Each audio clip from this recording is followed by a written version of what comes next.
Hey, everyone who listens to DarkMatch out there. I'm ChristopherSays, and tonight me and Magpie are going to talk about ROH's internet pay-per-view and live event in New York's Hammerstein Ballroom, the Grand Ballroom, best in the world. And it certainly was a great show there, Chris. And let it be known that DarkMatch actually talks about good wrestling. Not slandering the mainstream or sounding biased, but hey, we have a wide selection of things to talk about in the wrestling world. Oh, it's fine. We're only biased against TNA, so. Yeah, we're such a biased show. Or so says one person on the forum. Don't have to hang that lime sheet that much. But anyway, this was, regretfully, generally I played this, going to the event, I played like I usually did a concert, where I wouldn't get there too early that I'd be able to go in right when the doors open. So I left a little bit late. I got there at maybe 3:30, 3:40, and just as I was arriving at the Manhattan Center, going up the stairs, I noticed bell rings. Generation Me wins by DQ. Talk about that a little bit more, Magpie. And I want to, before I talk about that a little bit further, I want to state that we're going to have two drastic opinions about this, because, like Chris said, he was there at the Hammerstein Ballroom watching the pay-per-view, and I'm not jealous, bastard. No, you shouldn't be. I didn't have the seats. But you were there. But yeah, it was. I don't care if I was at the balcony. If I'm seeing Eddie versus Davey, I'm fucking happy to be there. But regardless, we're going to have two different opinions about it, because Chris was at the live pay-per-view and I was just watching on the iPay-per-view. And again, if you haven't really watched, to those listening, if you haven't really watched ROH, if you just shell out $15 and go on GoFightLive.com, you will see some great wrestling. And I can say that 100%. You might not be the biggest ROH fan, but it will not be a waste of your money. Yeah, and speaking of which, I'd like to tell you listeners that of this podcast, I'm most likely going to be the Booker T. I don't. There's only so much I know about ROH. I've seen a supercard pay-per-view here and there. My first live exposure was just a couple of months ago, going to the Manhattan Mayhem one where Eddie won the title. You bastard. And sorry, jealousy. And unfortunately at that point, I had no idea of any of the history between either Eddie or Roderick Strong. I knew of Roderick Strong, but not too much of Eddie Edwards, and the impact of that was kind of lost on me. This, however, followed a bit more closely. So in at least one intervening supercard where and kind of understood that Davey Richards, his pursuit was kind of trumped by Edwards' win. But nonetheless, Magpie will definitely be spearheading the entire play-by-play side of it, and I'll give my comments, sort of a live perspective, that kind of thing. And I'm not trying to build myself as anything as perfection. If I fuck up or forget the name of a move or do it, I do it. But, I know my stuff, and I might tend to forget some things, so I'm not claiming to be perfect. But let's get to the pay-per-view, because I think we stalled. This isn't like TNA. We're not trying to stall for comedic effect and avoid talking about it. We want to... No, but the difference is they don't want to stall for comedic effect. They want to stall for dramatic effect, which is not good. Yeah, but we want to not talk about... Moving on, yeah. And like Chris said, I want to actually talk about the dark match that they had. Not our dark match, but the actual term dark match. And this really pissed me off. And this kind of goes about the first match, because the dark match of the ROH show, which was originally announced on the website, and I didn't know it was a dark match at the time. I just thought they added a new match to the card, making the overall show more awesome. Professionalism from the both of us. Yeah. And this card was, on the card, the new match was Kyle O'Reilly and Adam Cole, an amazing tag team. If you haven't heard of them, watch their stuff, because they're great. They'll be tag team champions in some federation one day, our promotion, going up against the returning Young Bucks, or Generation Me, whatever the fuck you want to call them. I'll call them Young Bucks. And I have to slant ROH because of this, and I gotta stick by my morals, where if I see bullshit, I'm gonna call bullshit on it. And when I found out this was a dark match just for the pay-per-view and the live audience, not for the pay-per-view. It wasn't going to be on the pay-per-view, but it was just for the live audience, but it's going to be on the DVD. That fucking pissed me off. Because that's a match that would have made the overall card... The card was great, but that match would have made, it would have been an amazing opening match, and it would have been cool to see, because it's the Young Bucks, an already good established tag team that are fresh and hot, going up against this new up-and-comers trying to, really, really establish themselves. So it would have been great clashes. It would have been a great clash between these two, and they have similar styles, but they're different. It just would have been cool. Yeah. I mean, it seemed to have gotten the crowd riled up by the time I had gotten there. Like, it was already fairly packed. It was a much bigger venue than the Hammerstein Ballroom, like 7 floors upstairs. And when I went the first time, it was fairly modest. There was like some good reactions, but it didn't compare to this. Fortunately, like for the first like 3 matches, like there were a bunch of hipsters sitting in front of me that didn't seem like they knew a thing about wrestling. So they were just there because wrestling was cool and it was the off thing. I don't even know about that, like, cause like mainstream from like, when you consider just from pop culture standards to even like subculture, even hipster kind of, like, I don't know, it's like scene standards. Well, I don't know if wrestling's that popular, but like they just left at like even before Generico Daniels. Those jerk-offs left before, forget it. But okay, how much of the actual, like, Young Bucks versus Kyle O'Reilly and Adam Cole match did you actually get to see? Like, as I was saying, like, I was coming up and I heard the final bell ring. Like, that was just, like, a huge lapse in judgment for me. Now, like, it almost, like, implores me to go to every single event, whether it's a concert or a wrestling show, when the doors open. Yeah. Because let that be a lesson to you, listeners. Show up on time to a wrestling show. You never know what you're going to get. But, I have to call I love ROH, but that was fucking bullshit. I would have loved to see that on the pay-per-view. That would have been a spectacular opening match, if not upper middle card. But instead, the opening match that we actually got to see, and it fucking disappointed me, was the first match of the night was Colt Cabana versus the Embassy's top... Chris, how do you pronounce it again? I know the dude, but I cannot pronounce it. This is Tommaso Ciampa. Thank you. Colt Cabana versus Ciampa. And, God, this was not a good way to open the card. This was the only, like, bad thing I can really say I did not like about this pay-per-view. Yeah, like, it's like Cornette came beforehand. He was like, I forgot about the promo. He basically said, like, anyone who thinks that pro wrestling is dead and it's all sports entertainment now, he's like, kiss my big, fat, white butt. And he says, he's like, is everyone ready to see the ROH wrestlers set the ring on fire? And the crowd kind of went into play, like, during one of the later matches, which is kind of maybe not the best phrasing for Cornette, but whatever.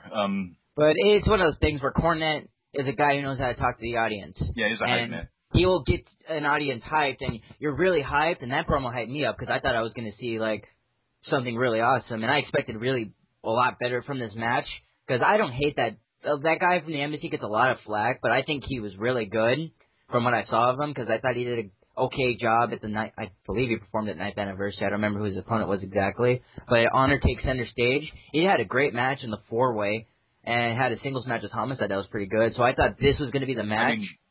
Oh, right ahead. Yeah.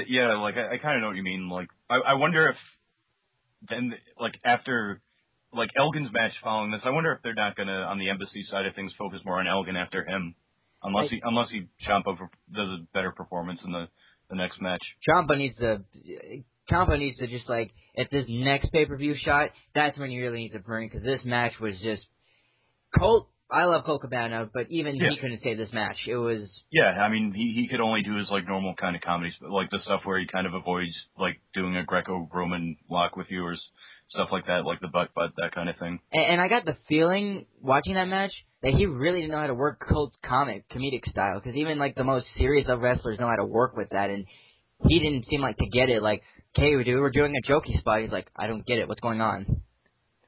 Yeah, if that's my biggest criticism about the match, like, let's going into actual skills, it felt very uncomfortable, and some of the things were sloppy. Even when Elgin hit his finish, which was the powerbomb backbreaker, or the powerbomb knees. You know how, like, Roderick does the thing, he throws somebody overhead and he just lands on his back and hits you with his knees?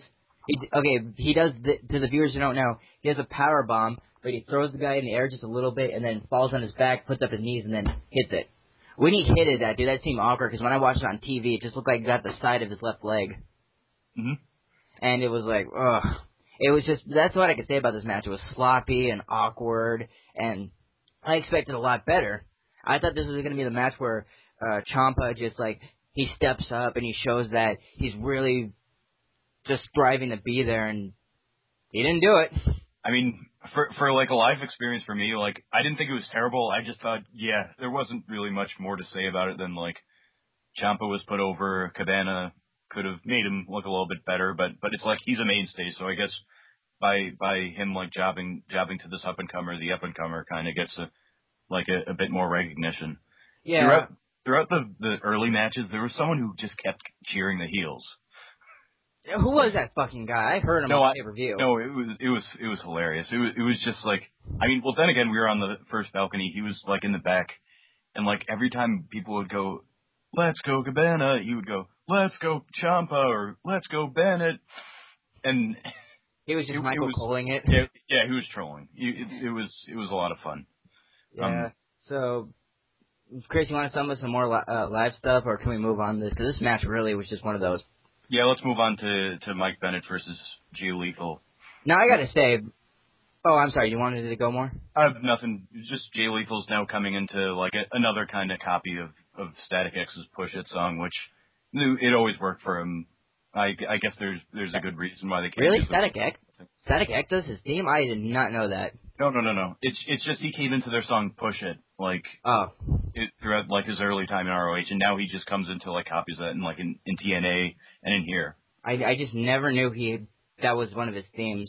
Yeah, and speaking of TNA, a lot of fuck TNAs, fuck Loco, like a lot of that stuff, and also followed by some very sincere and very celebratory Randy Savage chants.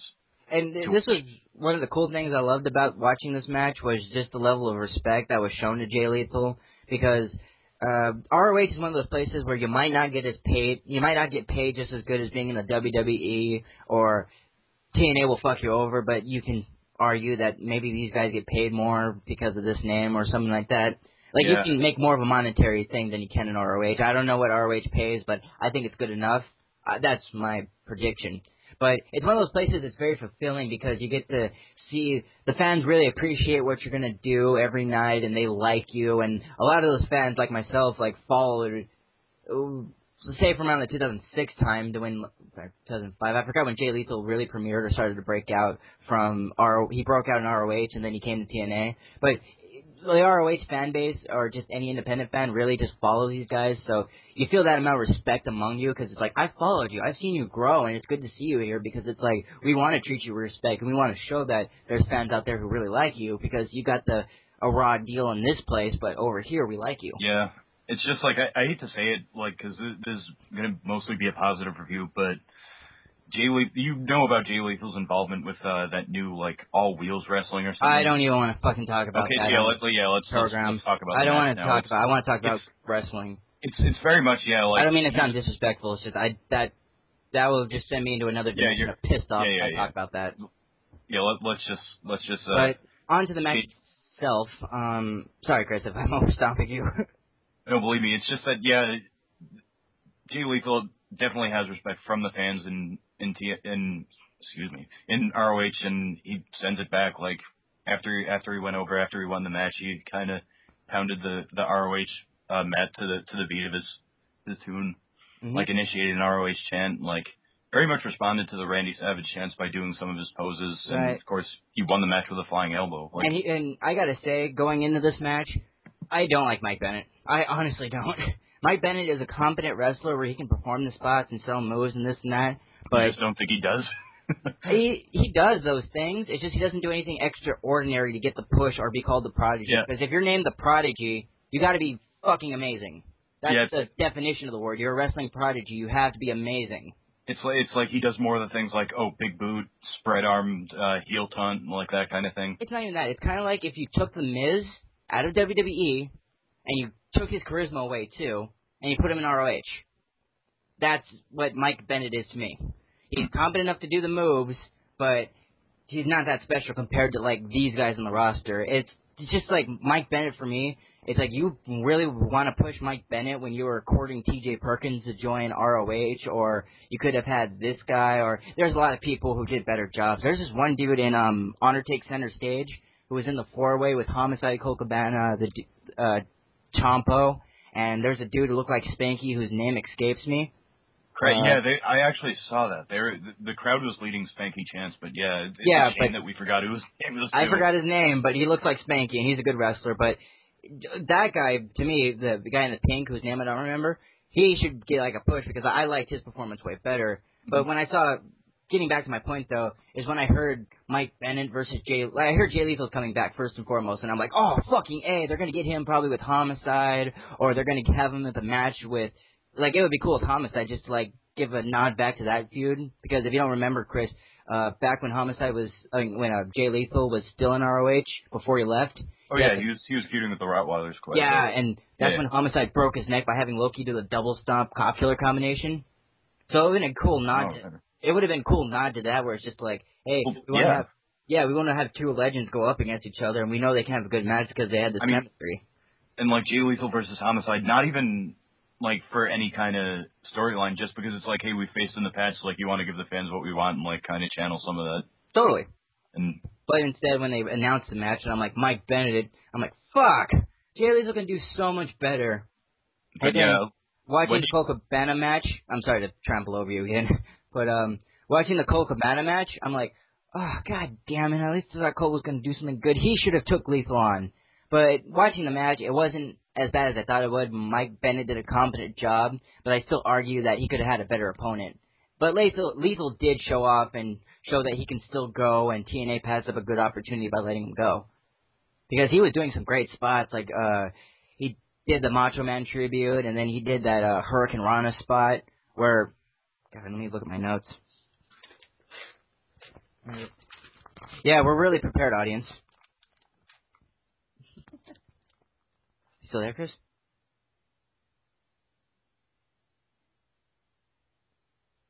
Oh, for fuck's sakes. When you get to this part, edit it out. But got anything else to say about the match itself, like in terms of spots? Yeah, in spots, there's some really cool things, like when Jay Lethal did a springboard off the second road and got Mike Bennett a Hurricane Rana, and Mike Bennett rolled out of the ring and did the suicide dive. That was pretty cool. I loved his momentum going into that, and just like how he delivered the move, like, bam, this spot, rolls over, timing just right, get the crowd wild up, throw in there. And I love how Jay catered to the fans, too, because there were those fuck TNA chants and, fuck Hulk Hogan, too, which I laughed at. And I thought those were good chants, but he probably did a better job ignoring them than like, really egging them on. That was a good job in the sense where, just like I said, because he wasn't like, yeah, fuck TNA, let's get into negativity. He was focusing on what he was doing, and he wasn't just like harboring the negativity, but he did play to the fans, like when he did the Hogan spot where he did the ear thing after they were saying fuck Hulk Hogan. It was kind of like him saying, I agree with what you said, but, you can say the fuck part and I'll just be funny about it. Yeah. And it just shows us how professional and polite Jay Lethal is. But he gets a good victory for his comeback with the super kick to the flying elbow. He goes out to Macho Man Chance, and our next match is... one more spot, though. Mike Bennett actually did have a good moment of heel heat where it was stupid, but I do respect him for trying to do this just to piss off the crowd, where Lethal was trying to go for the double axe handle. He was going to the top rope, I think, to do an axe handle or something, and then Mike Bennett threw Jay off, and then he was like, I'm going to go to the rope, and I'm going to do the elbow. Yeah. Like, again, it was Mike Bennett, so it didn't have that much charisma, but I respect him for going for that, because he was like, oh, he's going to make an effort to get himself over as a heel. Well, yeah, it's like for wrestling, bad karma for wrestling. Yeah, but good match. I mean, it was better than I thought it would be going into the match, like not expecting much out of it except for a good performance from Jay Lethal, but it was palatable. I just hope the next pay-per-view he's booked on, or just show in general, he gets a better opponent, because it would be cool to see, like, you would see not Generico, but you would see Jay Lethal go up against, like, say, an opponent like Eddie Edwards or El Generico in the future, or Colt Cabana.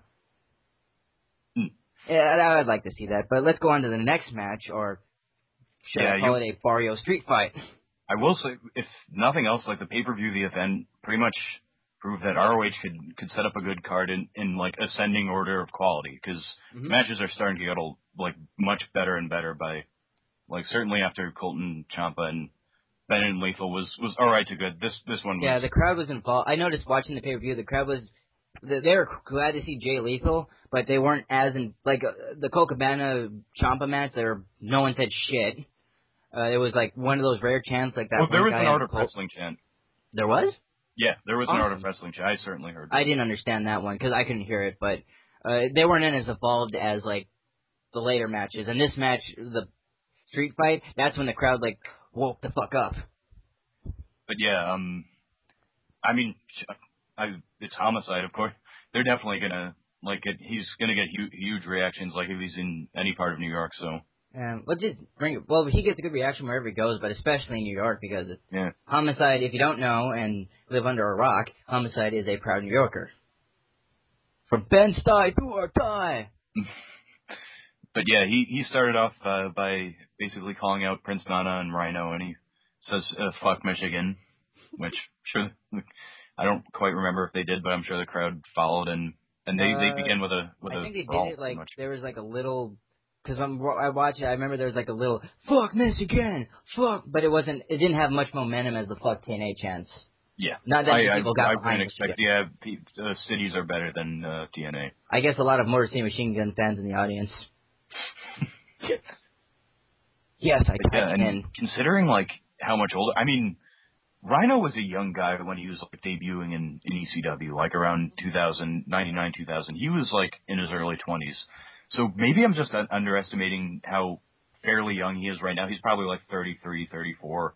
Out of the old ECW guys, he's the one that can still kind of go, but but when you defy go, his still being able to go doesn't like contend with like Davey Richards. Like Davey Richards can go. I mean, considering what do better than his peers.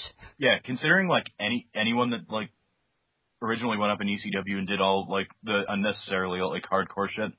Mm-hmm. Like, you'd think that Rhino would tone it down. Like, he's still doing, like, Piscatos to the outside. Like, he's still working with ladders and tables, so... Yeah, I loved how these guys worked together because it was really cool, too, because people, when Homicide first debuted, and I guess to a certain extent right now, they viewed Homicide being, like, the new Jack or, like, this brand new version of that character.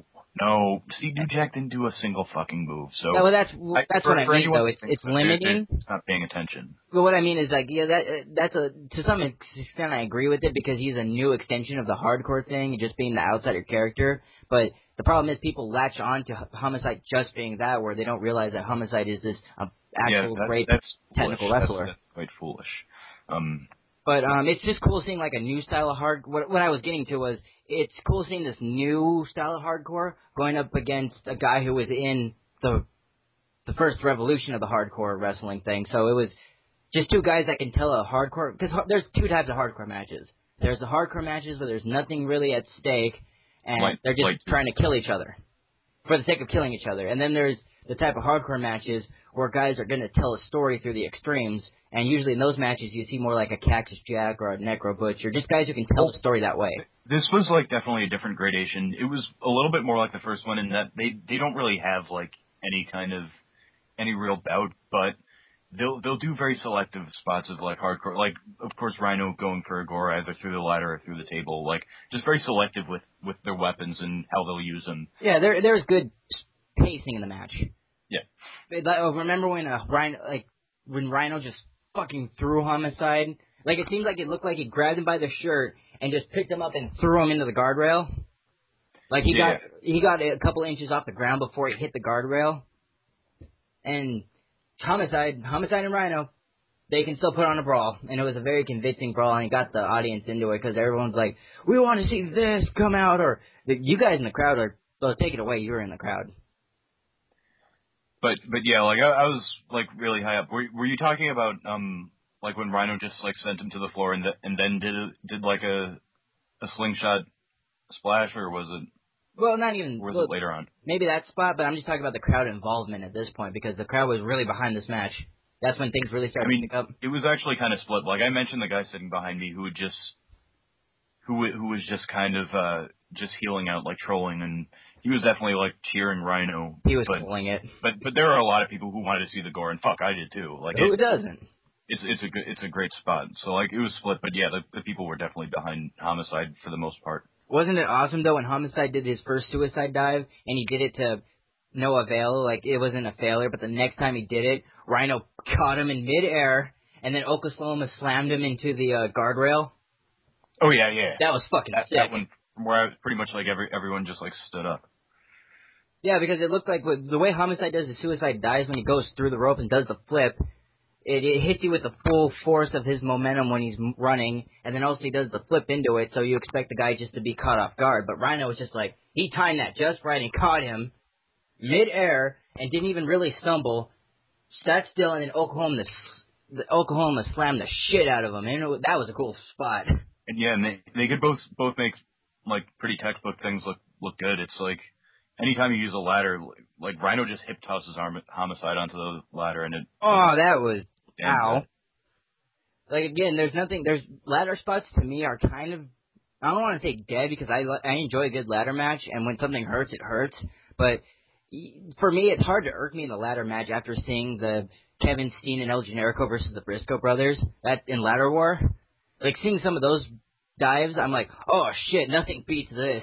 But to nerve me like that just a little bit, like how you throw it in there, I was like, ow, that fucking hurt. And that's a rare occasion for me to have that reaction in the ladder match now because I'm like, I already saw the Ladder War, and that was like the best thing I ever saw, ladder-wise. But, what was another cool spot? Like, towards the finish of the match, remember when Rhino went for the gore against the table? And then he goes full spring into the gore, and Homicide does an LA flip, sunset flip, and he reverses it and gets him into a pin. That was the finish, wasn't it? That was the finish, but it was well timed how he did it because it looked like Homicide was like, oh my god, what do I do? And in a split second, he just flips over him and just gets the pin. Yeah, and this is like shortly after Homicide does a cutter on him. Yeah, because I didn't going into that match, like I knew this was going to be a well fought battle, but like Rhino's not the type of guy who would take a Kiku driver. But one thing I just want to point out, like, I notice a lot of ROH fans, like, if in an effort to be, like, sort of proper and go with the origin, they call it a cutter an ace crusher. And it's like, yeah, he invented the move, but why would you want to associate that with Johnny Ace anymore? Yeah, it's one of those things. Jingus said it a while back. Johnny Ace innovated the move, but there are a lot of other people after Johnny Ace that did it way better, so they have... Yeah. They have the right to, like, say DDP calls his the diamond cutter. He has the right to do that because his diamond cutter is just like he does it in a way where it's so good, it's his own thing. No, but it's just like if you listen to a lot of early, like say stuff from 2003 with Gabe Sapolsky doing the commentary, he would just call it an ace crusher, and like it's like I mean, I figured it's like don't give too much credit to, like either name it something else or just call it a cutter because I feel like that's been adopted as like the more common and the more recognized name for it these days. Yeah, but at the same time, if the dude innovated the move, I don't see a problem with him, like, getting the name. I might not like his decisions that he makes wrestling-wise now, but I will say, like, okay, he did do the move, whatever, right. Call it an ace crusher. If you want to call it a deuce cutter or a RKO or you want to call it a diamond cutter, go right ahead. But yeah, like, but it isn't as bad as, like, piece of shit like Angle, just like, oh, he's stealing my move. I mean, that's Randy Orton's slam. Well, yeah, I mean, certainly because of what Kurt Angle's now put himself through in terms of his career, but... No, it's the goal of that guy, trying to take the Orton slam away from Randy. Yeah, but yeah, let's move on to greener pastures. Let's stick with ROH. I know there's some fans who are like, talk about the good fucking wrestling. Yeah, but either way, after the match, Homicide is pretty much about to kick Prince Nana's ass, but then Rhino gives him the gore, and yeah, and it was a good way of having Homicide go over, but giving us pretty much the spot that we wanted to see. Now, this is a common tread that's going to happen in the pay-per-view when we talk about it, and when I mean tread, and Chris probably knows what I'm talking about, when people in this pay-per-view, a lot of people went to the ring to check on the guys afterwards. Am I right? It just seemed like that was the common theme of the night. It was like, oh shit, we need to get Cornette and this guy out here to check on him. Yeah. Now, don't get me wrong. I'm glad you do that in your company to look out for your employees, but that seemed like they did it in a lot of times. I mean, well, it'll especially happen when, like, Truth Martini's standing at ringside for, like, 3 out of the 8 matches, so... But, you know, just like someone's, oh, he's hurt after the match. We have to check on him. But actually, speaking of Truth Martini, throughout throughout the Elgin versus Carino match that we're going to get into, and also I think versus Ciampa and Cabana, like there was some little Jimmy chants just for the hell of it. Yeah, the one thing about ROH crowd, or not even ROH crowd, but just indie fans in general. They're super smarks. They'll start chants for anything. Like at I wasn't there at Honor Takes Center Stage, but I think it was the second night when I was reading a live report from what happened, and it was like during the intermission where I wasn't watching. It was quiet, so they just started an awkward silence. Awkward silence. That's just funny. That's awesome. But it's like references to like kind of other promotions, like stuff like that. Yeah. It's definitely like, yeah, they're smart. Like going to PWG shows, it's evident because those guys will start, and it's not like starting chants for the sake of chanting. They're clever and they're fun, and you just want to entertain yourself, and I think that's cool. Yeah. But yeah. Right ahead. Steve Corino versus Mike Elgin. And this was a good match. Yeah, that was the beginning of like this sort of matches that it's like, wow, this is so good. Then they top it. Then the tag team tops it. Then of course the main event. But yeah, but on to this match right now. We'll talk about the cool thing about this match was like WWE and TNA when they have a match just for the sake of furthering a plot line that's going to happen. Where all matches are really storytelling, but there's those matches where this is booked just for the sake of telling the story. Would you agree? But yeah, this was definitely booked around the whole controversy between like Kevin Steen and ROH and like I guess like if you'd explain like some of the backstory between that, just like but when I say like it's a plot development match, I don't mean in a bad way because this match this was the best way to do it. Whereas like other times it's like, why are you dragging this plot on? It's just like WWE. Why are you dragging this plot on? It just seems fucking boring and you're killing the mood out of it. And TNA, there is no plot to develop. So with this match, on the other hand, the story was told and the story got across. And to explain the backstory, like Chris was hinting at, if you don't know people watching this, the whole story is Steve Corino, after turning Kevin Steen crazy throughout the year of 2010, is going through a rehab stage, and he wants to be a better person, so he's trying to prove himself. So one thing that helped him along the way is his new sponsor, which is the returning Jimmy Jacobs. And Jimmy Jacobs is fucking awesome, so anytime he's back in ROH, I'm stoked. Yeah, and being like a sort of life coach to Steve Corino is funny, because like he was quite the evil heel for like the past like years, like when he was part of the Age of the Fall. Oh, that was a great time to live, dude. When he was having feuds with Austin Aries, doing sadistic shit to the Briscoes, and this was just after he won Lacey's heart too. So now he felt complete in that regard of his life. So he had more time just to focus on making people suffer. That was just a great time to live, and seeing Jimmy Jacobs go absolutely nuts and kick the shit out of people. I cannot wait till Jimmy Jacobs just laces up his boots again. He's a good promo dude, and he's an amazing wrestler. But, so Jimmy Jacobs is Steve Corino's life coach, and so now it's like Truth Martini, they're feuding, Steve Corino and Jimmy Jacobs are feuding with the House of Truth, and it's gotten to a point now where they're like, we're worried because they got more guys than us, and the whole factor is, I want to bring someone else who wants to repent. See, this is Steve Corino. I want to bring someone else to repent, and that guy is Mr. Wrestling himself, Kevin Steen. Now, Kevin Steen was, if you don't remember, Final Battle 2010, that's when Generico and Kevin Steen had the match to end their amazing feud. And the stipulation was if Kevin Steen loses, he's gone. Now, normally I don't like bringing people back like that, but they did it in a good amount of time. There's been a lot of time between the 27th, when it was the 27th, right, when this pay-per-view?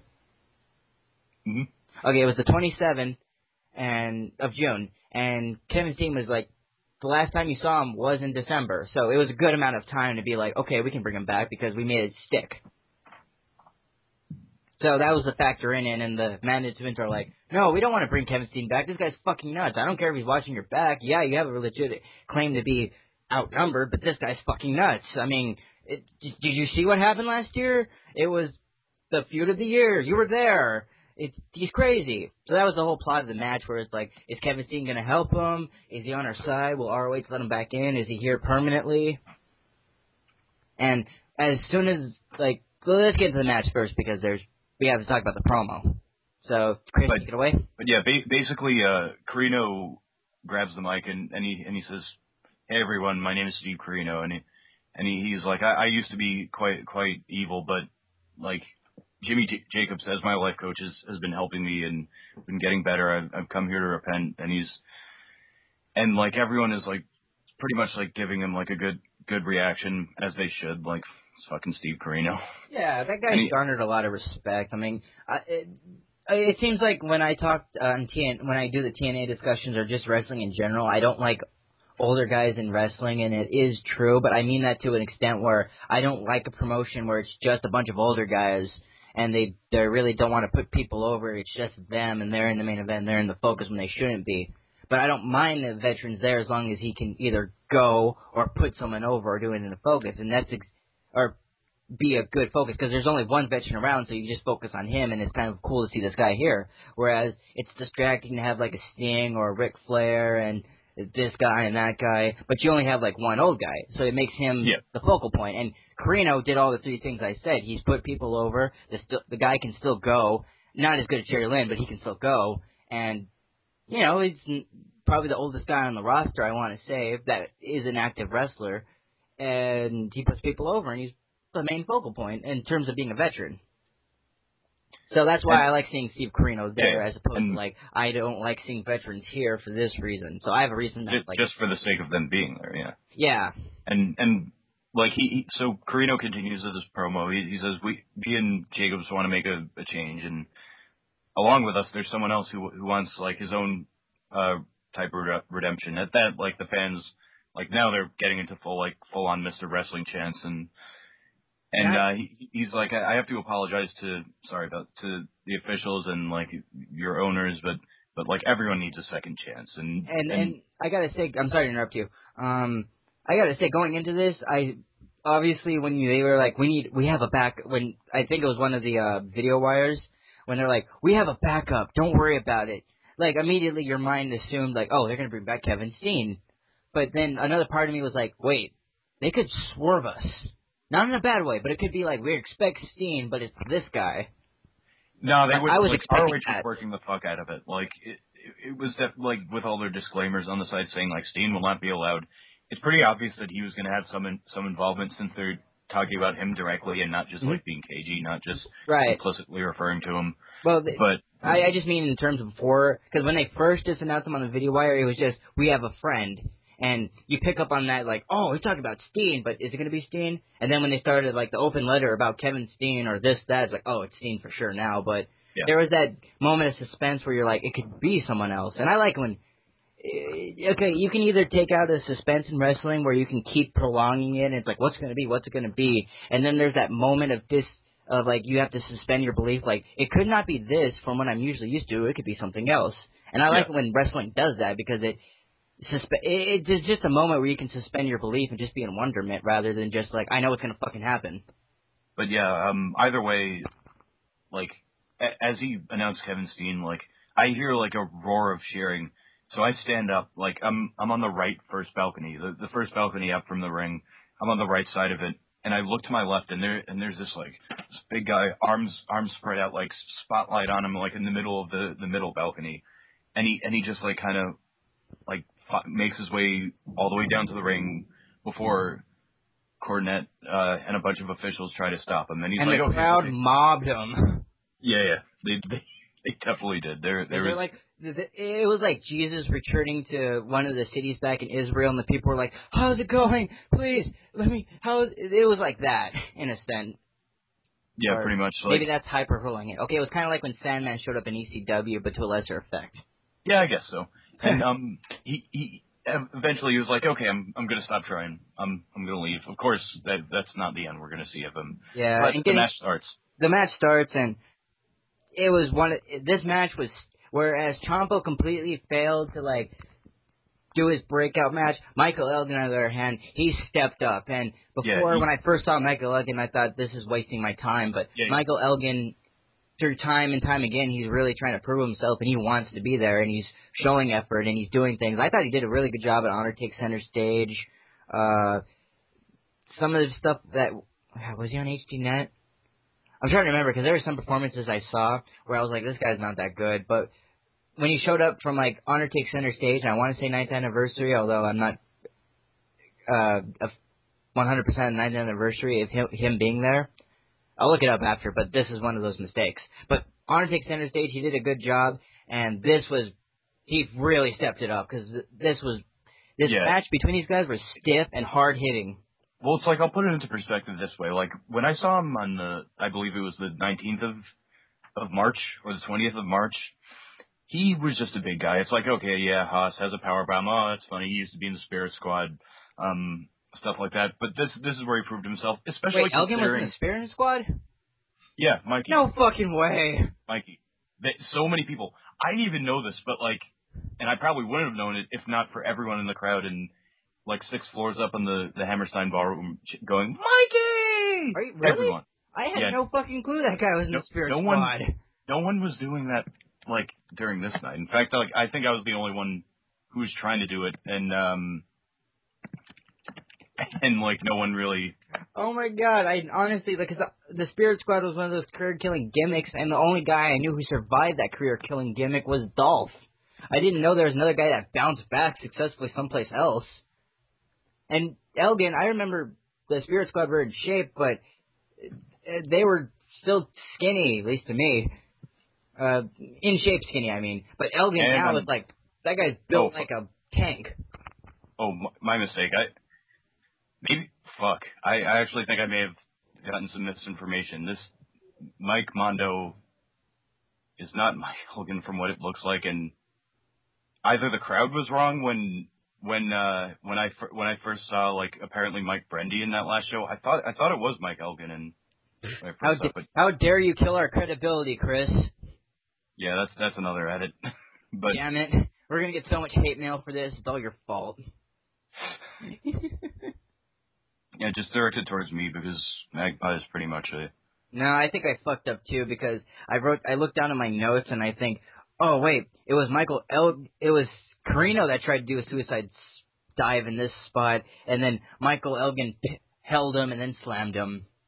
And I said that was in the Rhino match, although I do remember a spot where... Yeah, but that was like a huge chunk of misinformation. But yeah, like, let's just hope we just give it to No Leaf and he doesn't just, like, upload it, because... Nah, we'll just upload it as is. I mean, if we're we gotta tell him sad at that. But either way, I mean, Elgin, like, completely put himself over, like, as someone with not just like a powerbomb spot as a finish, not just a big guy, and considering who he was going against, like, Carino was giving it to him, like, incredibly stiff. Oh yeah, and then one of the cool things was listening to Kevin Kelly and Prazak on commentary. Kevin Kelly was like, wow, this is great. You know, one of the last times Carino was in here, he was the heavyweight champion ECW, and I'm like, that was cool because it made me feel like a sense of nostalgia. In a good way, though, because I'm like, hey, this is meaningful because it's like, he was here back in the day, and he was a champion, and now we get to see this guy who established himself in the wrestling world go up against a dude who's trying to find his place in the wrestling world. And there's some cool spots in the moment, like when I think Carino went to tackle Elgin in the corner, and then Elgin just like threw him into the pole, and then did a half Boston Crab off the second rope.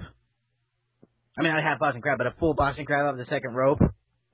Oh yeah, that I remember. That was definitely like one of the things in which I'm gonna get into this a lot more in like the Chris Daniels Generico match, but.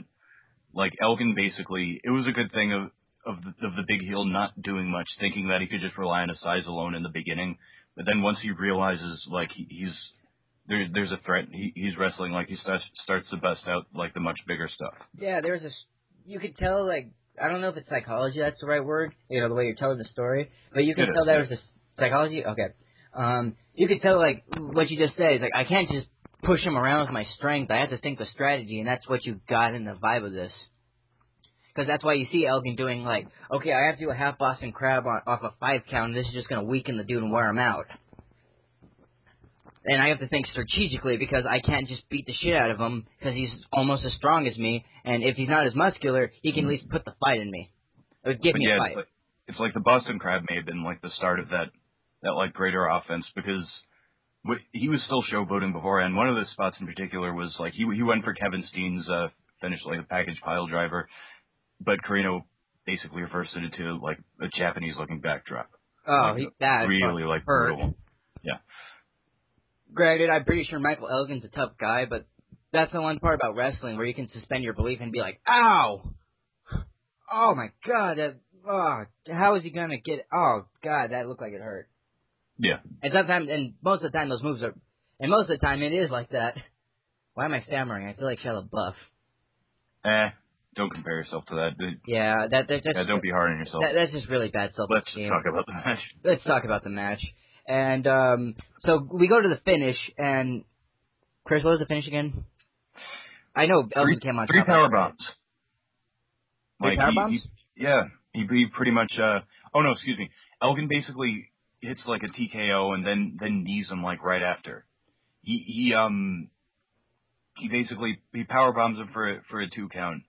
Oh yeah, 3 power bombs. Then he power bombs into the counter for another one. Then he just like does a spinning sit down. And he's like, yeah, that'll put him down.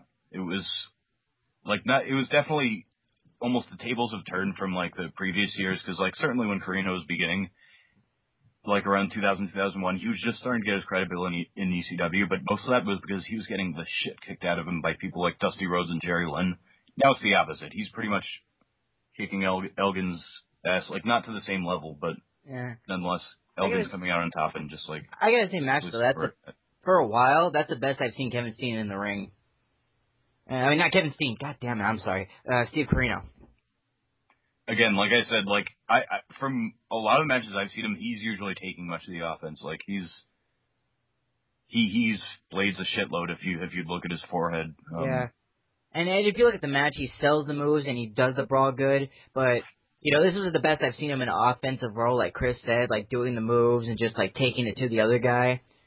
Because usually he's just like either doing like a sadistic move spot and then getting his ass kicked, like in the chain match at Glory by Honor. It was him and Steen versus Generico and Cabana. That match he was taking more of a backseat. Okay, that I got to see. Yeah, I didn't like that match so much as I liked the other matches in that feud, but Carino did an okay job, but it wasn't the best I've seen him. Whereas in this match, he fucking kicked ass. Yeah, and there's this also very quick spot for like how old Carino's getting is he just like completely, I forgot what it was from a reverse, it may have just been a whip, but he hit a leaping reverse STO on Elgin like very early in the match. Oh, that was the shit. That just really impressed me. But okay, we get Elgin picks up the victory, and then Truth Martini is like, we won, and then they start putting the boots to him. Yeah, that kind of heel, like, we won, but we'll kick your ass anyway. Yeah, and Jacobs rushes in and punches Elgin, and he's taking it to Elgin, but Truth Martini hits him with the book. And then this is when the crowd starts to go ape shit when the House of Truth gets the advantage because everyone's, we want Steen! We want Steen! And then riding in there like he was, and the only thing that would have made this moment more triumphant if Steen came in on a white horse. It would have been totally out of place. Little grandiose and out of place for ROH, but it would have been fucking awesome if Steen would just like, whereas in like I'm pretty sure they have 2 big doors. Last time I've been at the Hammerstein Ballroom, at least in there. So picture those 2 big doors that are just open for the crowd to come in. The horse gallops up on the stairs and just rushes in there, and it takes like a stride, and it passes over some fans, and Kevin Steen's on it, like, yeah, to battle and freedom. And then he goes through the crowd, parks the horse by the ring, and just goes in there and kicks ass. And he's just representing. And seeing Kevin Steen brawl is one of the most beautiful sights you can ever see. I like the idea on its own, but like in this setting, it would be a little like I don't know how it would go over the crowd, but I don't care. Steen on a white horse and going into a brawl would be the fucking awesome thing ever. It worked better than Triple H getting on a horse, but either way, Yeah, so Kevin Steen just rushes through the crowd, old school ECW style or any promotion. Just rushes through the crowd and then super kicks the shit out of Truth Martini, and I forgot Steen had a mean super kick for a while until I saw that. It's quite a sight seeing bigger guys do super kicks. Yeah. It's and he power bombs the hell out of Elgin too, like almost. And then he does he power bombs him, and he's not done. He's like, "Oh, I know what you guys want," and package pile drives him, and the crowd goes wild. Yeah. And were they throwing? They were throwing streamers when he rushed the ring, and he was kicking ass.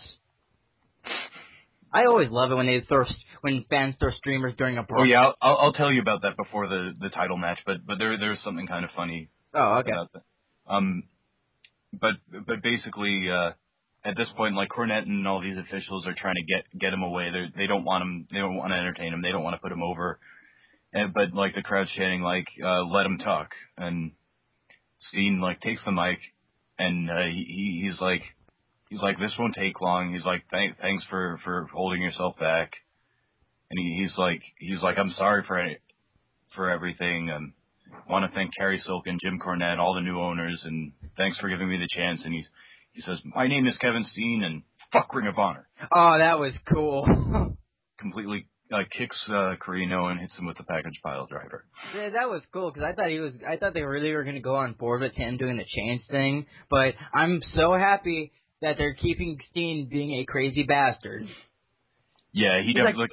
And he didn't just go, "Fuck Ring of Honor!" He starts punching people in his tongue. He looks like a rabid dog, like, No, especially because like, he didn't say that, you're right, he didn't say it completely loud and declarative. He was just like, "Fuck Ring of Honor," and then he just starts brawling. Yeah, and then look on his face, he looked like a dog that was slobbering, like, with joy. And the security guys had to carry him out. And that kind of bummed me out, because I wanted to see Kevin Steen just level some of, like, the dudes in the back. Not wishing those guys harm, but seeing Kevin Steen just do some pure anarchy. Anyway, everyone wants to see that. But Steen just wides off, and they carry him off into the crowd, and it's a moment that's reminiscent of any concert, and Carino's out after the package pile driver, and we go to intermission, and that's when I turn off my computer, let it rest for a half hour, and I go to watch 1 hour photo. Chris, what'd you do during the intermission? What I do during the intermission, I just sat there. I kind of regretted it because like I hadn't eaten since like 1, and I got there at like 4. This is Eastern time, and throughout it, I'm looking at people with beers, and I'm like, maybe I should buy myself a beer. Maybe I should. No, but yeah, I wanted to see Chris Daniels versus El Generico, so I just like stayed around him. You told me that you missed like the first quarter, the first half of it. Yeah, I was so captivated by Robin Williams' performance in 1 hour photo, and I had free HBO that week, so I was watching Robin Williams just do his thing in 1 hour photo, like at the climax, where he really just loses it. Like Patch Adams goes fucking nuts. I was at that part, and I'm like, I wonder if the intermission's over. I'll give it 5 more minutes, because I don't want to get there and keep my computer up. And then I go there, and I'm thinking, because usually intermissions are a lot longer than I expect, especially, like, I ordered every pay-per-view last year, and those intermissions were usually long. The longest ones were, like, the 9th anniversary intermission and Honor Takes Center Stage. And, Death Before Dishonor wasn't that long of an intermission. But the intermissions are usually longer than I suspect, so I'm like, I'll give Robin Williams going crazy 5 more minutes, and then I'll walk right into the pay-per-views. That way I don't overheat my computer, and I can watch Eddie versus Davey and the tag team match without problem. And I turn on my computer, and I hear Dave Prazak's voice, "And we are underway with this match, and it's good." So, Chris, take away the first portion of the match when they take it. I mean, one thing I'd like to say about this match, and that I noticed about Daniels, like, again, I'll compare it to the time before I saw it in Manhattan. This time we'll get it right. Don't worry. No thinking people were in the Spirit Squad. Basically, Daniels and Davey Richards, when they wrestled for the TV title in Manhattan Mayhem, was intense. Oh no, Daniels and but it wasn't for the. Okay, I'm sorry. I thought you said wasn't. TV title. I'm like, that wasn't for the TV title. I thought it was. Like, he just had it. That was it was just a non-title match with. Oh, okay, yeah. No, because Davey won that, he would have had the title. But either way, they pretty much pulled out all the stops. Like, Daniels was busting out like a lot of impressive spots. Like he was doing like the rope hung Koji clutch, I believe. I like when he did the Arabian moonsault into Generico. Yeah, and as in terms of this match, like Daniels was doing like a lot of rest holds, like a lot of very lazy stuff. I think that was just to shove it. You said it like before we started recording. It was just a way to shove it to the crowd. Like, hey, you want me to do all this impressive stuff? But it's like I'm not going to be a workhorse tonight. Just pretty much doing like a lot of chokes, like a lot of different like, let's say while Generic was on the floor, like he'd just drive the boot to him and while posing and stuff like that. And it wasn't a lazy thing. He was just being an asshole heel. And yeah. And that's pretty much how it started out. Like, no introductions, no handshake, no bell. Chris Daniels just boots Generico and then, like, hits him with a lariat and tries to, like, just, like, do striking offense until he takes, like, a flying head scissors from Generico into the outside. And as opposed to Chris Daniels, like, El Generico is pretty much, like, doing everything he can from the beginning. Oh, like, basically telling El Generico is one of those guys who's faster than the Hiccup. He is, like, a dynamic performer, and he'll always just, like... Just pretty much letting the crowd know he's like, I'm taking this belt. Yeah, oh, sorry, I'm not going to go on that tangent. You go ahead. But after the head scissors, he pretty much drop kicks Daniels through the ropes, and he whips him into the railing, and Daniels tries to hit him into the railing, but Generico jumps up on the railing and moonsaults. And looking at that was goddamn. I think that's when not the moonsault, but a little bit after that, that's when I got it. That's when I showed up. Or after the Hurricane Rana, but I didn't see the first part of the match. And this is where my notes are really going to start to get hazy. I know you kind of depended on me to remember some spots, but this is the time in ROH, and I did this in my last review of the PWG live report. There was a part of the match where once it got to, like, this match, that's when I stopped being a aspiring wrestling journalist. I took my notepad down and I just watched it. Right. So if some things come off as hazy, sorry, I'm not perfect, but that's how much I was involved into it, where I'm like, fuck taking notes. I want to watch this match. Not thinking in a million years I work on a wrestling podcast and I plan to review this. But yeah, like, I mean, in the midst of this, like, after, there's, like, a bunch of other heel chicanery from Daniels. Like, he offers a handshake, and Generico's not, like, buying any of that shit. He just fucking slaps him.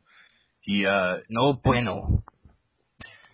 He just, like, works him over. And despite this, like, Daniels still, like, gets, like, the upper hand, and he kind of tries to choke him against, like, his boot buckles, and, like, leaves him behind and starts doing Jeff Jarrett's the crowd ate that up. Definitely did that on purpose. Like, another contrast from the last time I saw him was that when people were saying fuck TNA, like, Daniels was kind of being coy and, like, wagging his finger at them, saying, like, no, don't do that.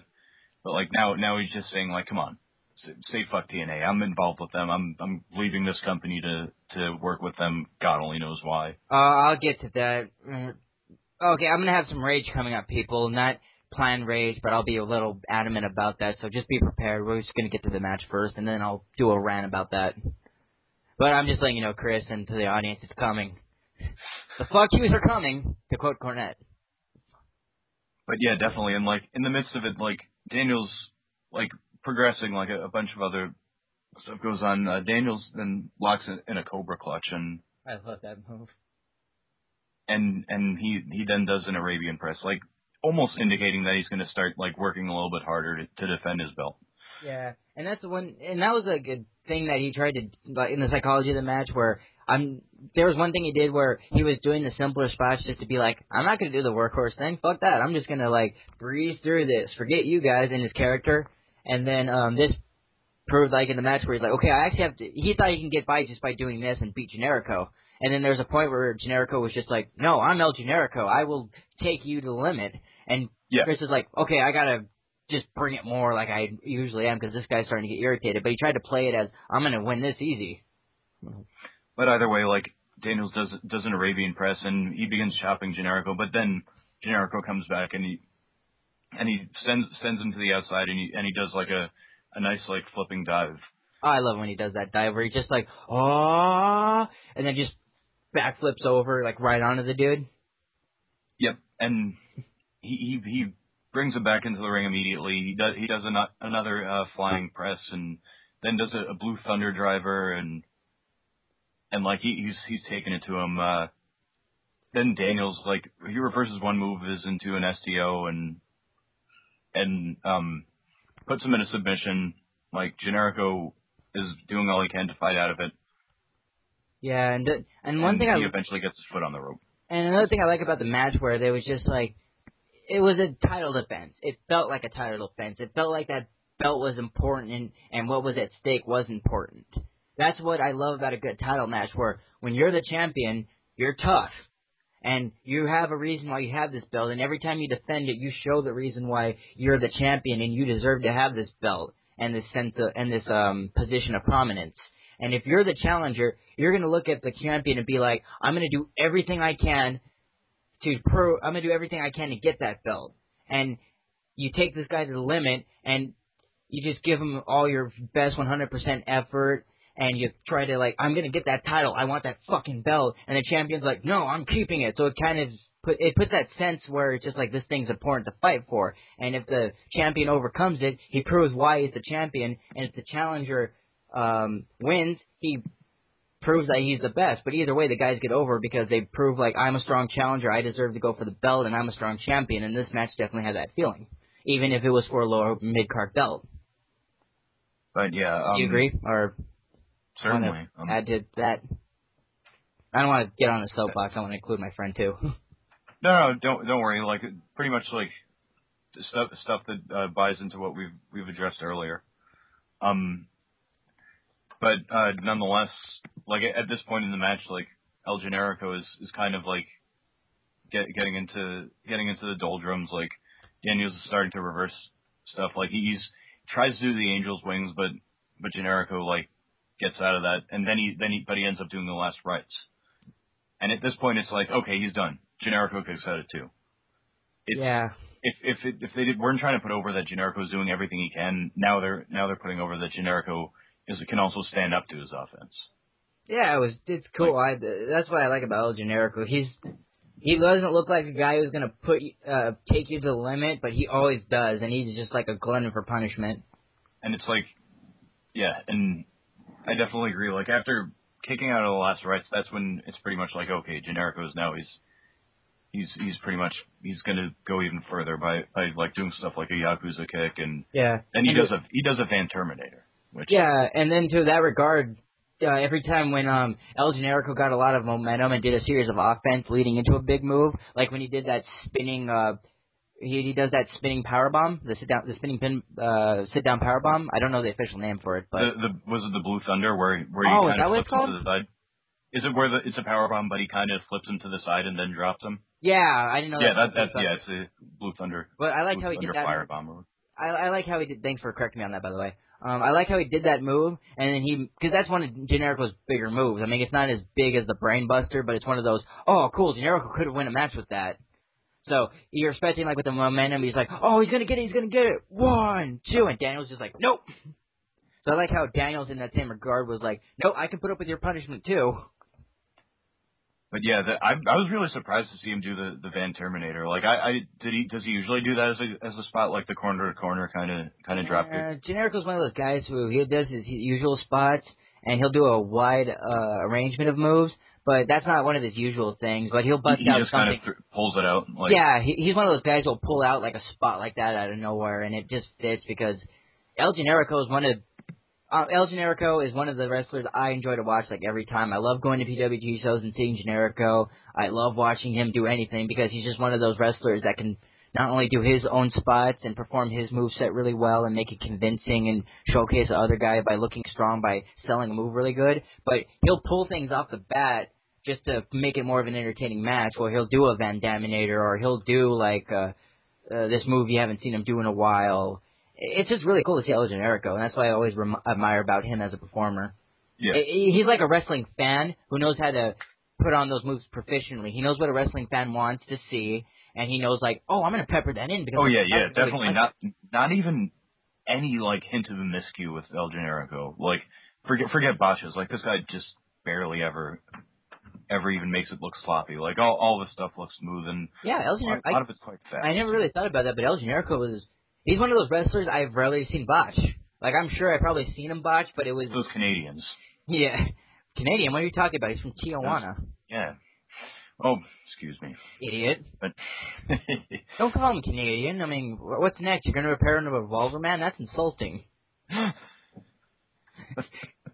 Man, just shame. He's a proud citizen of...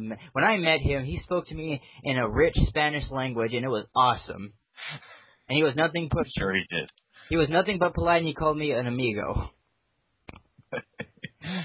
I love how we're getting on other tangents other than talking about the match, too. But yeah, like, as it's like, even despite this, like, Jericho does like a normal, like an in-ring brain buster. And, like, he tries for one, but Daniels completely shoves him off to the floor, like, into the barriers. And at this point, he takes the TV belt and he wraps it around himself. He's like, yeah, I won. Screw you guys, I'm going home. But at this point, Generico rolls in the ring, hopefully for a comeback. Daniels picks him up and hits him with like a Uranagi or a side slam or whichever you prefer. Like that's something that I always like because Taz calls like anything. He calls either an STO or a side slam a Uranagi. Doesn't matter what it is. I don't know what the differentiation is, but I think as long as you get close enough to where when it comes to naming moves, as long as you get close enough to what you see, like okay, you see a power bomb or you see like he has a guy in like a wrist lock or whatever. Okay, I'm explaining this wrong. If you get close enough to name the move where it looks like, where it sounds appropriate to what you're seeing, then I don't really have a problem with it. Like, I don't want a move to be called the Boomer Zoomer or the Kill Switch, but if it's close enough to where the move, where you name the move and it's like, it fits what you're seeing, I have no problem with it. So you can get technical, like it's a Uranagi backbreaker or it's a sitting whatever, you know, as long as it's close enough to what it is, you're fine. But yeah, I'm not criticizing you. I'm just talking about it in general. Yep. Tangent. But either way, even despite the Uranagi, the crowd's chanting for the BME. He goes for the best moonsault ever, but Generico gets his legs up and ends up hitting him with the turnbuckle brain buster. And like I was very excited to shout it at the top of my lungs in the crowd, and there are a few other people. And Chris has the right to do this because when El Generico does a brain buster, he'll do it, but when he does it on the top rope, you know he means business. Yeah, and very deservedly new TV champion El Generico. And I'm very happy for El Generico. Because El Generico, like we've said, he's one of those performers that's always good, and to see him get like the fans love El Generico every time they come up, but to see him have like a new shiny belt that has him in a position of prominence where he can really represent, it's great because it adds a good lineage to it because Eddie Edwards was a great inaugural champion for the belt and did a lot of defenses, and he built up a prestige with the belt, and then Christopher Daniels winning it made it way more credible, and the people he beat just to keep that belt made it more credible of a belt to have. And then I think El Generico is well-deservingly going to take this belt and just add a new importance to it. And it's good to see, and I hope this leads to however long El Generico has it, which I'm assuming it's going to be a long time, Tyler Ray, when he has this belt. I assume when he drops it, I hope he's going to get one step closer to being a world champion, because El Generico, I wouldn't want to see him world champion now over other guys I like, but I mean, he's one of those guys I wouldn't mind seeing in the championship role. I think he's like the perfect face champion, like any kind of TV champion to showcase for your next for when they're going to get a TV deal. And and like for their new internet show, because like for people who haven't not just internet, they have markets, but I'm sorry to sidestep you, Chris, but ROH, like you all know, has gotten a TV deal, and they're online. If you go on the ROH website, they have a list of like times and states where you can watch it on TV. But if you can't reach it on TV, like Chris said, they're going to have the episodes available online. It's kind of like when ROH Brazil on the YouTube channel had the HDNet things on. Only ROH is running it, so you get to see those episodes. So if you don't have it in your time zone, don't worry. You can watch it on the internet. Go ahead, Chris. Sorry, I had to get on that. But yeah, like Generico's like a good face to have as your TV champion, like a good person to basically put over the belt and show that, hey, this is the person they're going to highlight to make our promotion look different. Like someone with like high flying ability, but someone who could nonetheless has high impact moves and makes up for it in the ring, and is a very like funny personality, like a very interesting and he's unique character. Yeah, he's unique within his own company. But if you compare him to other companies, whether if it's TNA, PWG, WWE, he's in PWG too, but I'm just saying characters in general. El Generico is one of those guys that stands out.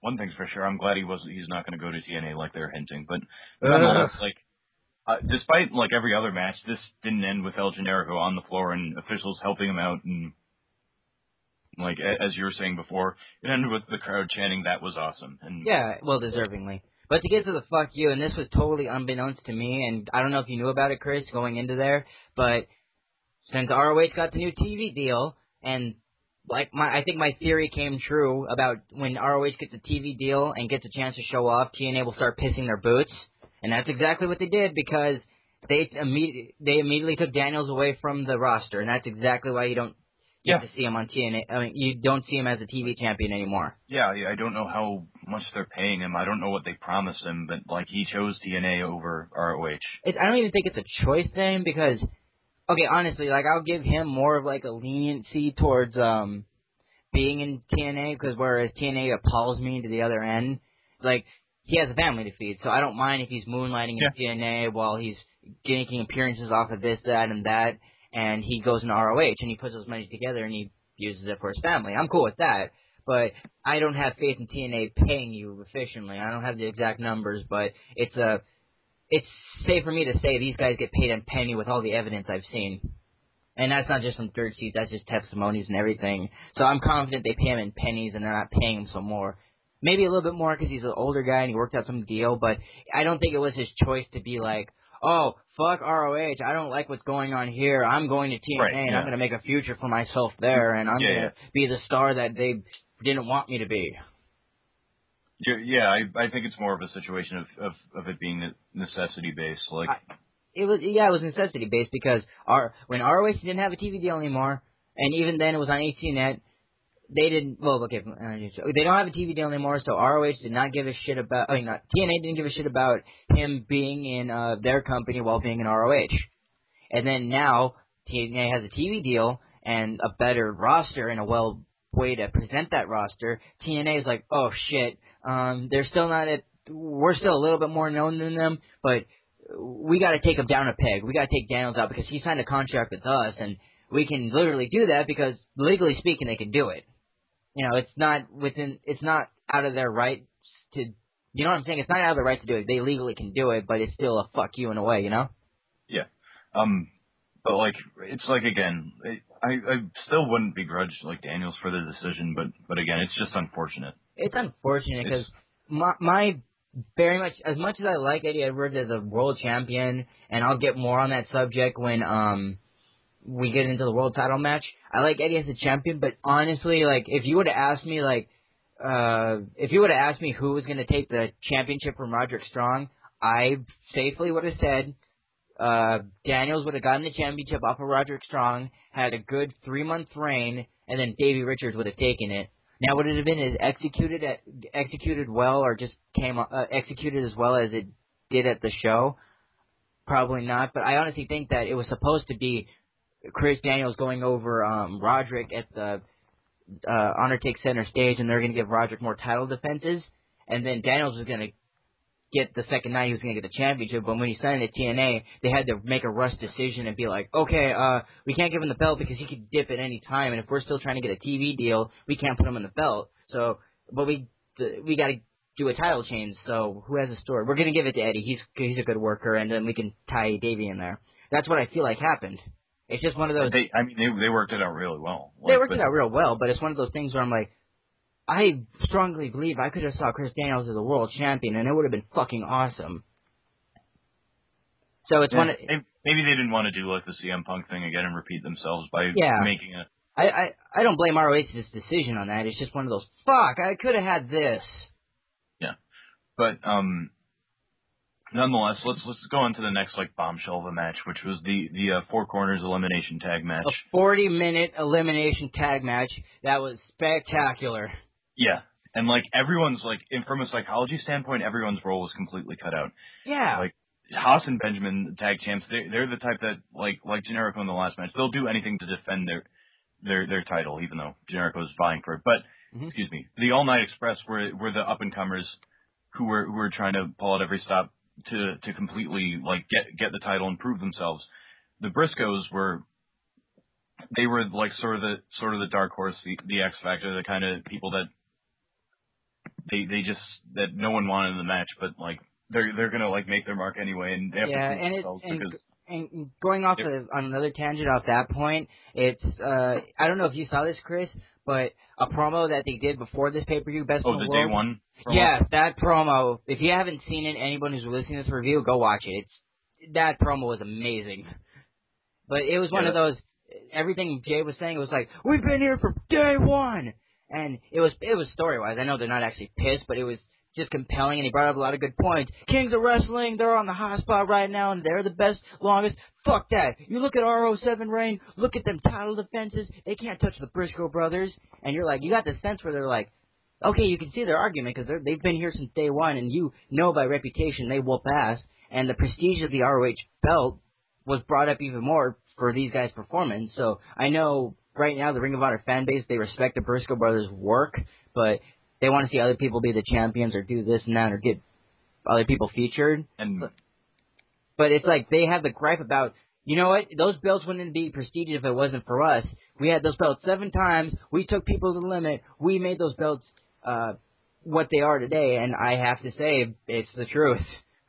Yeah, and the Kings of Wrestling themselves they were definitely like more like the Chris Daniels of this match, being that they've had the championship before. They think that they could just win it very easily. Mm-hmm. And not only are they going to like rely on their strength as with their double team maneuvers or certainly Claudio with his like immense amount of strength, but they're also they're crafty in the sense that they could use the Briscoes to their advantage. They could use their fucking like anger or whatever. They're complete like they're like no nonsense kind of offense and like have them like completely destroy everyone else. The Briscoes are great. I mean, not Briscoes. The Kings of Wrestling are great strategists. And one thing I love about the Kings of Wrestling, and especially this run now as opposed to their first run when they were the Kings of Wrestling before they broke up, is in this run they honestly seem like to me an old throwback tag team. Like I can totally vision these guys taking, if they were transplanted from this time going to the back in the day of wrestling, I could definitely see these guys going up against Ole and Art.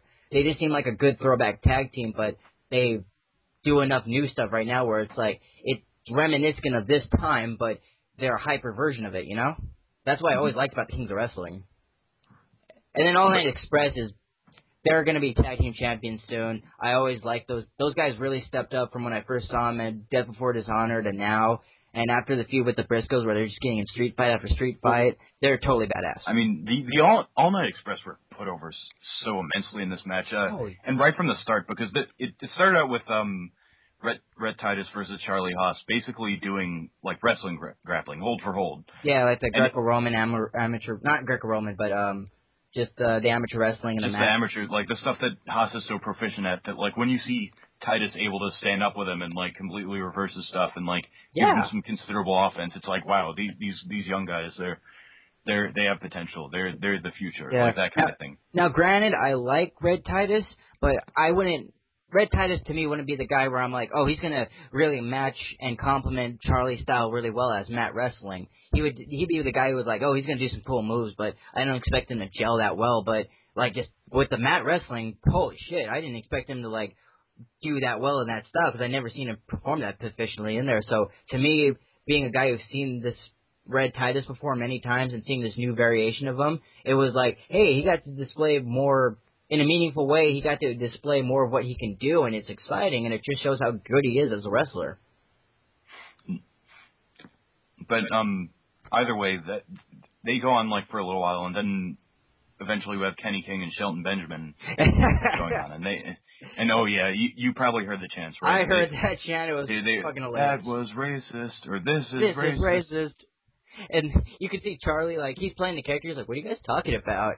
And then Chris Hero's like, ah! Claudio's grinning, and the Briscoes are like, everyone else is cracking up, but there's only like 2 guys in there that can still stay character. We're like, what's going on? Yeah, and like, speaking of which, like, Haas plays a pretty good face because he gave his cap to like this kid in the front row. Like, I was gonna ask, what was up with that? What did the kid say or do? I was a balcony up. Like, I wouldn't know, but like, it was, I guess, basically just have that kind of like that classic like Bret Hart style, like now I guess you'd say Jim Morrison style thing. John Morrison. Yeah. Now listen, I'll get you one. I could learn the words of that song.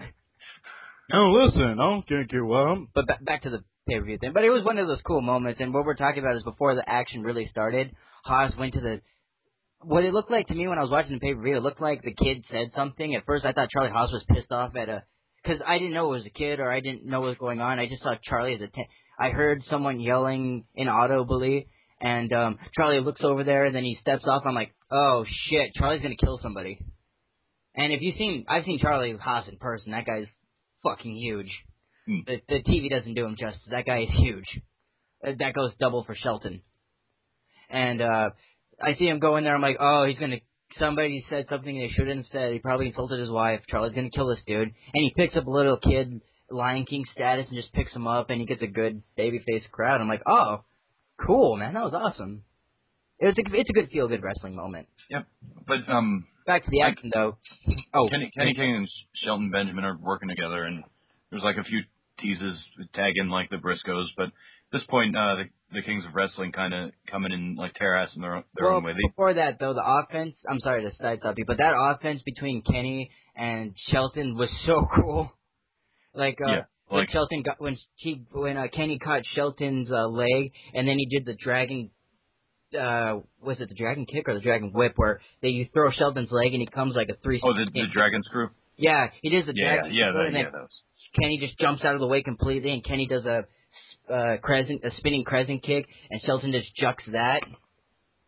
And that was off of some mat, because they did some similar Greco-Roman style.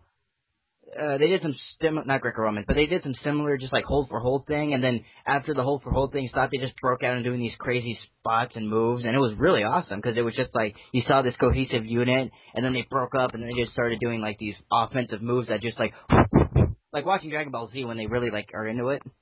Yeah, but yeah, either way, go on though. He's a wrestling tearing ass. Yeah, Chris Hero and Claudio are pretty much like they do a double big boot. They kind of take down like Kenny King in a show of like veterans versus rookie, and like now it's just Hero in the ring, but with Rhett Titus, it's just Hero in the ring with Kenny King, and he starts to show offense. Like he monkey flips Hero outside, and Rhett Titus just drop kicks him. And at this time they double team him, even though the fans are chanting "Let's go Hero." I mean, it's like that. Even if you're a heel in ROH or like any other indie promotion, there's like a status where, I mean, they like comparably to WWE, they've gotten to the status of like Christian, where you can't deny his skill, even though he's not the face. Yeah, at the same time though, Chris Hero is so over. Chris yeah, like he's such an awesome heel that guy could be kicking kittens and puppies on his way to the ring, and people would still cheer for Chris Hero. Well, yeah, he's also like that same kind of Jericho heel where it's like very. He does a great job of being an asshole. Yeah, very endearing arrogance, like a rock star style, when like not when they're being completely stupid and obnoxious. Yeah, like he's just one of those guys who can play an asshole really well. Like one of my favorite spots when I went to SoCal Showdown 2. The ROH show in July that I failed to report on, but it was the rematch between Kings of Wrestling versus World's Greatest Tag Team, and when the dueling chant started, Kings of Wrestling, World's Greatest Tag Team, and my section was to the back of Chris Hero, and Chris Hero looks back and is like, "What are you talking about? We're both." Like World's Greatest Tag Team, Kings of Wrestling, we're both. Yeah, that's definitely. And I'm like, yep, Chris Hero's the man. But yeah, and like after a bunch of like double teaming on Hero from the part of Rhett Titus and Kenny King. You said double teaming on Hero. They're basically like kind of beating him down, getting 2 counts, and then like eventually Chris Hero he gets control back. He tags in Castagnoli and he gets in his side chin lock again. The heels kind of like taking their time. But after Rhett Titus basically powers out of the chin lock, he gets thrown into the Briscoes corner, and at this point, like it starts to go to town. At this point, it starts to get chaotic. Like Mark Briscoe, from what I remember, he basically attempts a moonsault to the outside, and Kenny King tries to do a dive to Hero, but he gets laid out with a forearm. Well, what I remember was maybe this was a little bit later in the match, but I remember when it starts to bust out into chaos and people are just whooping people's asses. Mark Briscoe does the somersault and he makes contact and he knocks everyone down, and then everyone gets up and Kenny and Hero are still fighting in the ring or whoever it is, and then I think Kenny gets the upper advantage on Hero, and then he flips out and he does it, and Charlie Haas comes in and then kicks Hero's ass. And, well, I just remember there was a whole spot where people were just doing suicide dives and diving in there, and the crowd was eating it up. Yeah, essentially that. And, like, afterwards, like, Kenny King tries to do the top to, like, brawl it out with, to I guess, do a spot. But Claudio cuts him off, and he basically hits a forearm, goes for a recoil bomb, but Shelton Benjamin, one of the best spots of the night, like, jumps up and catches him. Oh, yeah, where it looks like he's going to give the... Oh, sorry to interrupt you, dude. I apologize. Please stop apologizing. I know, I'm getting annoying with that. I just try to show respect to my friend. To the viewers listening, I know I could be one of those guys, so I just try to show respect to my friends. But I am self-aware that I will totally take someone's steam. Moving on, though. The spot, like, when he looks like he's going to recoil a bomb at him out of the ring onto the floor. I really thought he was going to do it. Yeah, and that would have looked good enough, but then Benjamin just, like, he does the whole, like, angle mainstay where he just pops up from where he's lying on the ground, takes them both, and belly to belly him. Double superplex. It was awesome. Oh, yeah, dude. I love every time Shelton does that, because he just makes it look so easy. That's how athletic he is. He's just like, and one single bound, he jumps, he lands with perfect balance, and then throws these guys over his head like it was nothing. Yeah, I definitely agree with you. I believe it was at this point that the Briscoes get tagged in. They pretty much, like, they're essentially very brutal. They did what looked to me like a Steiner screwdriver. Could have been, because there's a lot of spots in there that were just like some classic tag team maneuvers in there, so I wouldn't be surprised. No, it was just like a single maneuver where it just looked where he puts him up in a vertical suplex and then he just hits a driver on him like that. Like I've always known that move as a Steiner screwdriver. Was that what it was? I don't remember the specific spot you're talking about, but I remember the Briscoes getting the upper advantage on one of the guys in All Night Express. I think it was Red, or no, it was Kenny, and then Red came in there and then knocked Mark or Jay out and of the ring, and then they did the double team, and then that's how they got the pin, and Briscoes were eliminated. Yeah, it was like 25 minutes into the match when they were eliminated. I thought it was like a little bit sooner because like it was a big shocker to everyone. Yeah, I mean, like, some of the crowd were doing this. I mean, sorry for interrupting you. No, it's okay. Like I said, I've been steamrolling you, so if you do it to me, it's fine. But like, once the Briscoes were eliminated, like half of them were going nah, like etc. And the other were chanting bullshit, like understandably so, because that, like from what it seemed like, I thought that they were going to be a huge like factor in the match, like, but nonetheless, like them getting pinned by All Night Express was understandable to not only put the young guys over, but to have them get like a sort of egotistical gripe that they're definitely be a factor. It's also a cool thing too because the Briscoes signed a contract where you knew it for another 2 years and just be in ROH, so you know just by that and how they're putting people over and losing a lot of their matches recently that they're like, look, we had our moment in the sun, we're going to get the tag titles again soon, it's inevitable, but let's try to build these other people up. It just shows like they really care about the overall product and what ROH is doing rather than, no, we want to be on top, just us. They have the talent to be on top, but they understand. They're like, look, we're going to hook this guy up, we're going to put this dude over, and we're going to give it our all when we do it. So when these guys kick our asses, it's going to really make them look awesome because we're the Briscoes. I mean, we invented ass kicking in this company. Yep. Or we didn't invent it, but we perfected it. Yeah, pretty much. Like that promo was like, I kind of wish they had been given the mic, honestly, because like they could have delivered something as a follow up to that. Man, but it was cool seeing the All Night. I loved how the All Night Express went the distance. Yeah, and like after the Briscoes pretty much get eliminated, it's mostly the All Night Express versus Wrestling's greatest tag team, but at this point, wrestling like can't rely on the Briscoe brothers anymore to help them out, so they start to get a little bit more involved. They have to get their hands dirty, and I think All Night Express picked the Kings of Wrestling to start them off with because one of the stipulations was if you eliminate a person, then you get to pick the next person, the next team. You're like, okay, I want to go against these guys. Right. We didn't explain that when it started, but that's the stipulation of the match. And not too wacky, it makes sense, because you eliminate a guy and there's no opponent in the ring, so this guy got the pin, he gets the pick. That's how you make a stipulation that makes sense, other companies. But yeah, I gotta knock it off with the pot shots. I mean, yeah. We're supposed to be talking about We're supposed to be unbiased journalists, goddammit.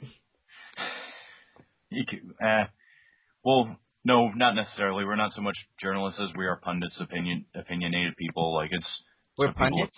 Cool. I get to be Steve Colbert. You get to be John... Self-proclaimed pundits. It's about as much as, like, when someone in wrestling's, like, a self-proclaimed, like, sexiest man in the world or whatever, so... What the fuck are you talking about? I am the sexiest man in the world.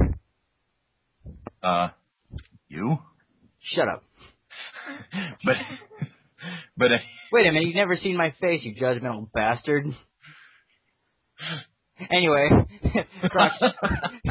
Either way, the All Night Express are the second people eliminated, and, like, there was, like, what specifically do you remember between, like, the intervening time and from the Briscoes getting eliminated and then the All Night Express?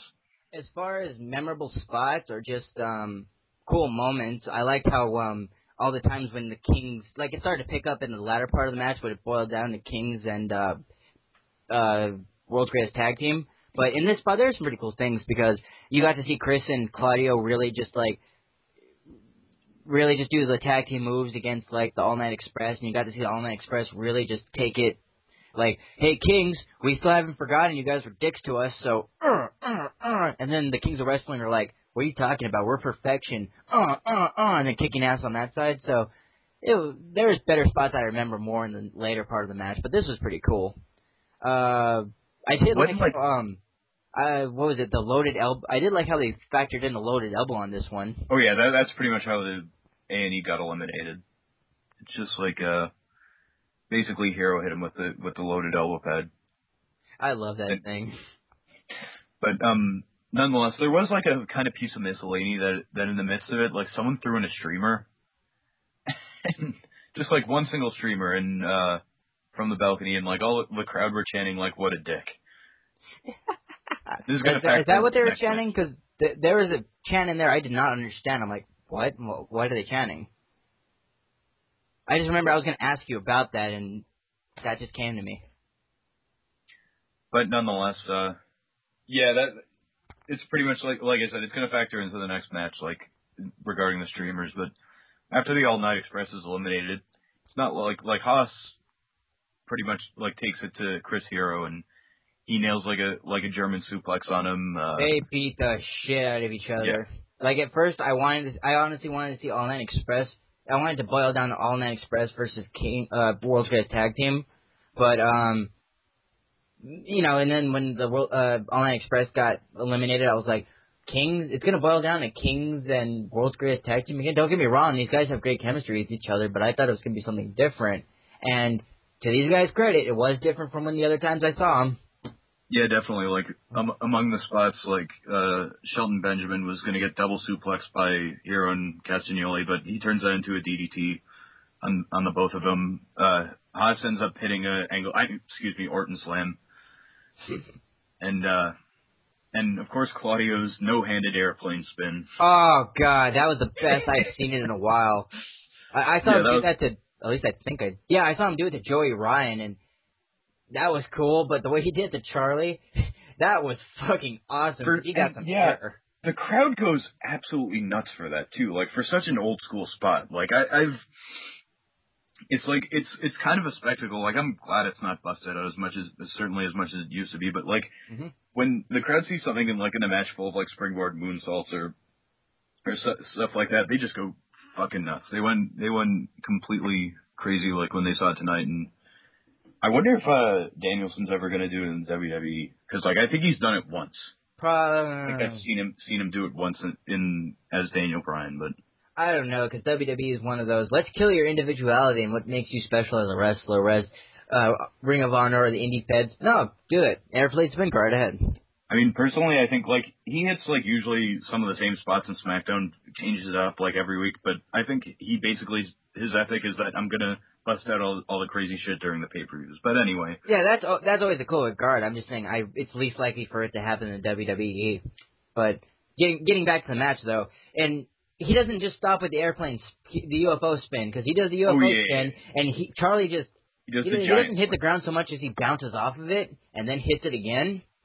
And then you would think that would just make the guy sick enough, but Claudio has to be, in terms of his character and the psychology in the match, he doesn't let him up, and he has to be a dick, and just immediately airplane spins him.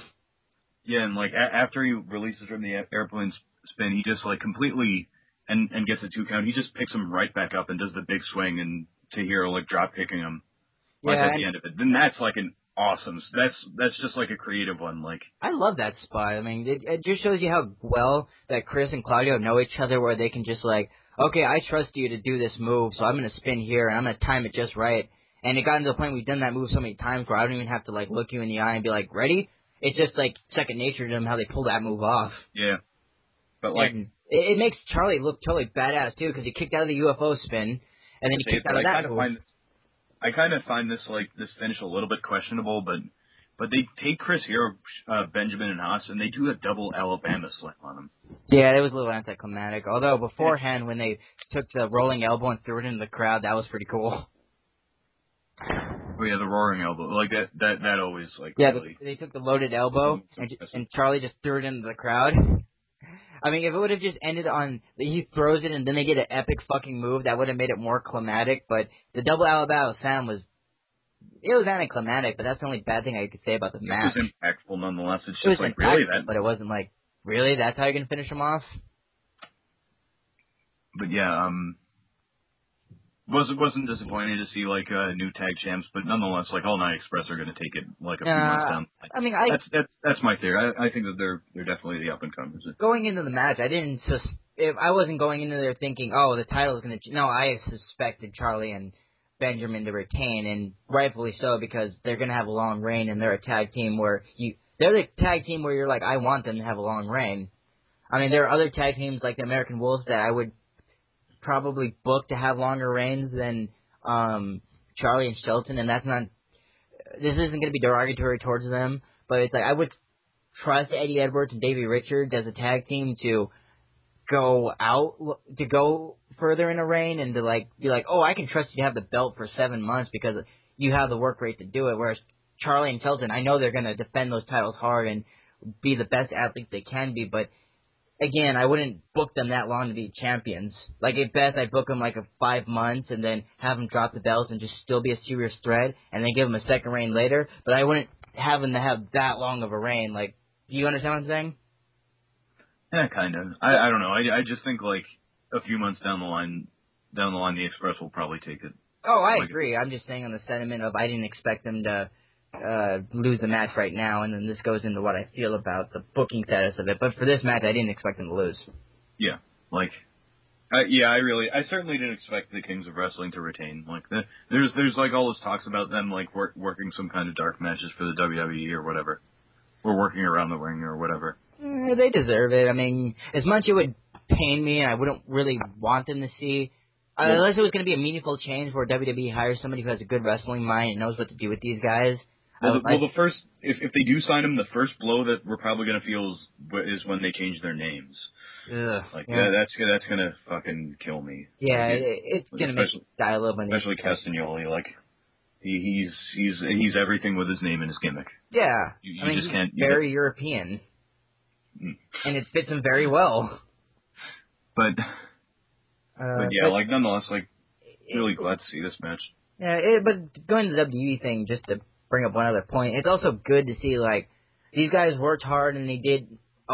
Those two did pretty much a lot of everything that you could do in the indie scene and all around the world. So getting to go to WWE, putting up with whatever bullshit they have, and making a living off of wrestling, and then investing their money wisely, and then getting to just like, okay, I can retire now. To see them do that, that's a cool thing to see. So if they want to go to the WWE and it's going to lead to them doing that, all right. But yeah, after the match was over, the Briscoes understandably like came to the ring and completely get chair shot after chair shot on the wrestling's greatest tag team. while the Kings of Wrestling were sitting on the top turnbuckle saying, do with them whatever you like.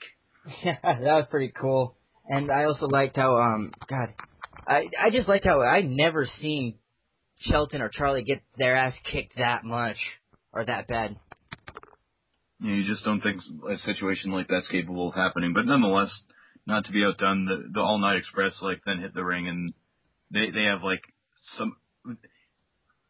See, I thought that the All Night Express had kendo sticks. I initially thought that would be the most logical progression, but they come in with trash cans, and it looks like they're wielding, those the things that you use to pull open really large windows at your high school. You have those kind of pulls, and you hook them in and then you pull them down. That's what they came in. The All Night Express just made the save. Everyone was celebrating, and if nothing else, that also kind of favored into my theory that they're probably going to win the belts. That now they're defending against Jay and Mark Briscoe, and if nothing else, from the end of this match, from the aftermath of it, I think that their next feud is going to be the Briscoes, if not for number one contendership, at least for the whole storyline of young bucks versus older guys, people who as they say have been in the company since day one and are gonna do all they can to take pride from that and defend themselves about it. But nonetheless, the All Night Express are probably gonna oppose them, and they're gonna go over them. And I'm not too sure if the Briscoes will eventually shake their hands and honor will prevail and stuff like this, or they'll just beat them down and just disappear to materialize later and challenge them when they eventually win the belts. But nonetheless, All Night Express versus Briscoes feud, I wouldn't put it past them to do that. Oh, they've been doing that for a while. I mean, that's going into that. That's the beef that the All Night Express had with the Briscoes. They've been Honor takes center stage, and that seems like the popular. That seems like the pay-per-view I'm backtracking to a lot because it was a great show and it was the previous show. Damn, I forgot where I was going with this. But yeah, the street fight they had, because the first night the All Night Express wasn't scheduled to be there, so it was Kyle O'Reilly versus the Briscoe brothers. Great match. Got Kyle O'Reilly over. Got Adam Cole and Kyle O'Reilly over, and the Briscoes won, so they had more momentum going into it. But after the match, All Night Express comes out of nowhere, and they're taped fist, and it's fucking on, and they storm the ring, and they start beating the shit out of each other, and the crowd's like, let them fight! Let them fight! And it led to their no DQ match the next night, and holy shit, the way Jay Briscoe was busted open that night, it just made him look like a sick fuck. So, I think this is going to be more. So they already have that feud, and the Briscoes and the All Night Express are going to meet again, but this is definitely going to segue into World's Greatest Tag Team versus Briscoes as a more serious feud, because and it shows a new type of way to show off the World's Greatest Tag Team, because they've never been in that intense of a fight in any promotion they've ever been in. So to see them go okay, forget just class and collegiate wrestling and being an athlete, we're fucking pissed, and we're not going to be pushed around, so we're going to take it to you the way you took it to us. And it's I never saw the World's Greatest Tag Team do that. So if they pull it off right, it could be pretty awesome.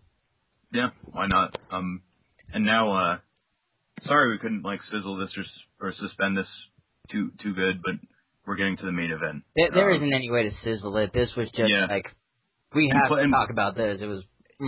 Yeah, it was just hanging.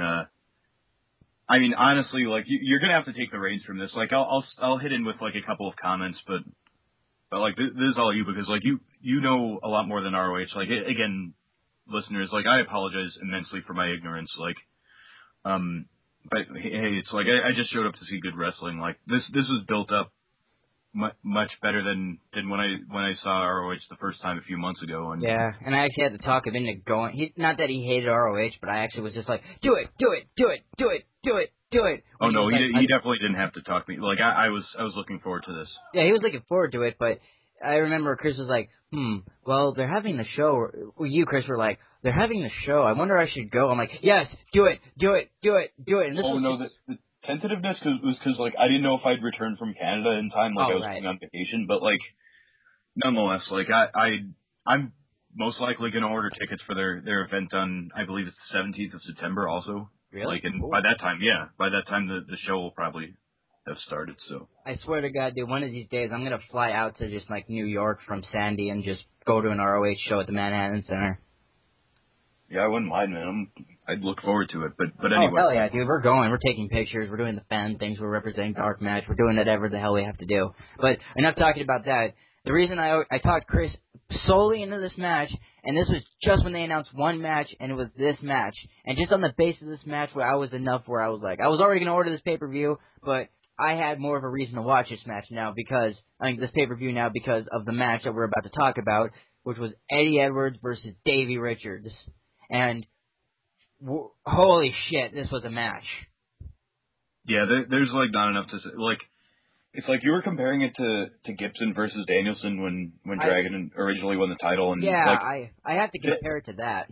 Two completely like different matches in terms of their layout, like how they were kind of worked, like how it was done. Like, in my opinion, that one was a little bit more like a very much more of a chess match. This one was more like a fucking huge battle, just like them completely hitting everything hard against each other. What I mean with the comparison between the James Gibson and Bryan Danielson match was we had this returning guy that we wanted to see in Bryan Danielson get the belt because that was the time when Bryan Danielson was always viewed as the best guy in the world, but he would always come up short when he got the title. He would always stick it to the champion, but he would never get it. And now this was, holy shit, James Gibson's leaving, but he's still a really awesome wrestler, and we have American Dragon. So it's like, it reminded me of that battle, and it wasn't just a simple lay-down victory, I'm going to the WWE to get a bigger paycheck. It was James Gibson took Danielson to the limit and proved why he was a strong champion. And if he didn't do that before, he certainly did that in this match.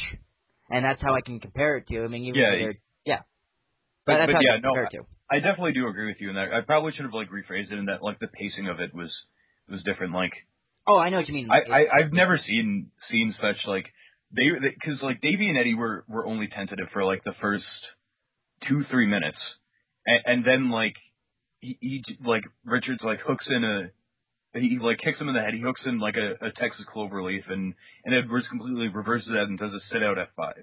It's like stuff that completely bang early on, and then keep on doing that. And it was consistent. And the cool thing was it was like a really good build up in a song where it was just like it's going up and up, and it's doing it slowly, and you're hearing just the guitar lines, and then the second guitar comes in, and then it's starting to chug, and then it's just building up, and the other instruments come in, and then it finally explodes. That's exactly what this match was. It was just like one big... When I say it was a roller coaster, and I don't want to use a cliched phrase again, but when I say this match was like a roller coaster, I really mean that, because it was just like, it started you up like... Oh, and you just went down that slope, and you went through the twists and the turns, and you was enthralled the entire way. That's what this match felt like to me. But what spots in particular do you want to talk about? Like, I mean, just everything in this match was. I'm not trying to overhype it. I mean, everyone's gonna have their own opinion on this match, but I loved every moment of this match. I really did. I mean, okay, there's the ending, but I'll get to that. But I liked how it started off. Like, the whole story it was Eddie. He proved himself, and he's a champion, and he really, really needs to prove himself now and get the title. I mean, not just retain the title from Eddie. I mean, God, I'm really messing up right now. I'm stammering. It's the coffee. Okay, now I know what I'm going to say. Eddie really had to prove himself as a champion, and the only way he could really, really, really do that, even though he had some pretty good wins beforehand, and people like him, he has wrestling skills, but to really prove himself as the champion, he needs to beat Davey Richards, who people look at as he should be the champion. Eddie never should have got the belt. It should have been Davey Richards. Yeah. And Davey had to, like, solidify that. If I'm going to beat him, that's going to solidify me as a champion, and that's going to prove why I have the belt. And Davey, his whole thing going into it was, if you've been following Davey Richards' career from Death Before Dishonor all the way to now, first it was, you didn't know if Davey Richards was going to stay, because he made plans to retire at Final Battle. Oh, go right ahead, you're going to say? Oh, no, I'm just reacting like... Oh, sorry. Keep explaining, man. If you want to chime in, though, let me know. So Davey Richards was originally going to retire at Final Battle. That was his last time to do it. And it was a bummer because after the match he had with Tyler Black, where he put Tyler to the limit, and this match again where I said, like, Eddie Edwards versus Davey Richards reminded me of James Gibson and Bryan Danielson. This match also, I love this match just as much as I liked Tyler Black and Davey Richards, in the fact that these guys took each other to the limit and used a wide variation of moves and different ways to like counter and just like in counter, and I'm losing my train of thought, dude. I'm starting to fade. Nah, don't worry, man. Yeah, but Like, you know, just like counterbalances in the offense and taking it to the limit and doing these different arrays of moves and like kicks and like offense. This is what this match reminded me of. And I mean, another thing about it was like Davey's like almost desperation throughout the entire thing. Like he had it like on tap. Like he was a strong competitor. He trained like a motherfucker. Yeah, but and there were moments and he had to do those. Oh, I'm sorry. And he had to do all this. Like he didn't want to challenge for after he had the concussion with Roderick Strong. He didn't really want to challenge for the belt. He wanted to work his way back up. So now he's at the point where if I don't win this belt again, I'm not challenging it for it. And they pretty much stepped that. But like in terms of the match itself, like there were moments where like, although he was like hitting it strong and like he knew he had to do a variety, there were a lot of times where Eddie Edwards would like hit a spot and then he'd reverse into a cross arm breaker. Oh, that was cool. And like a lot of different successive times. Like yeah, it was always like fluid and different ways and variations of how he got that move on there. Like when Eddie Edwards had him in the, I think he fought him into the corner and then he put him in the the backpack chin breaker, and then Eddie performed the backpack chin breaker and it hit, but Davey, in the middle of after the move impacted him, just wrapped his leg around him and put him in the arm breaker, and Eddie had to like crawl to the ropes. That was fucking awesome. Yeah, I'd say my favorite was when like Richards, it looks like he's going down, but then he hits like a sort of like a jumping kick. They both stand at the top. He hits a superplex. Immediately after the superplex goes into the cross arm breaker, and then Eddie reverses that into a Boston Crab. Oh, his Achilles lock? Yeah. Oh yeah, man. I just love you can tell. And I made this comparison before, but one thing I always love about watching British Bulldog, Davey Boy Smith wrestling against Shawn Michaels, every time you watch their matches, you can always feel a sense like those guys really took out the time to be like, we're going to do this spot, this spot, this spot. And they already had a chemistry as it is, but you can tell they thought out these moves, and not in a bad way, they just thought them out. And they're like, okay, we need to do this. We want to make sure we're proficient on this. We got to time it just right. Like and sometimes you call it in the ring. Sometimes you plan it when it definitely needs it. Like even going back to the arm breaker, every time Davey Richards was doing this, it almost seemed like a sort of bad move each successive time, because it's like, okay, you're not tapping him out, so try something different. Okay, now I'm just going to try it again.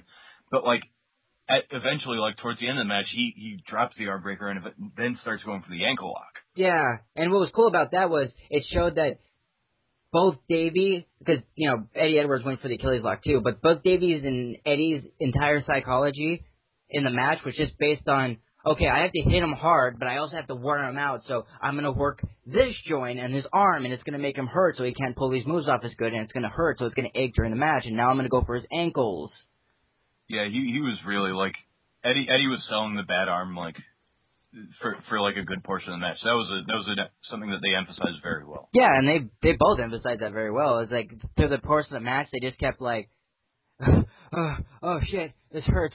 I gotta keep going, but why won't you stay down? Both those guys had the feeling, and this to me, as a wrestling fan, going into it, I didn't know how to feel because I didn't know if I wanted Eddie to, because me as a wrestling mind, I want Eddie to retain because I want him to have a long reign and to be a credible champion.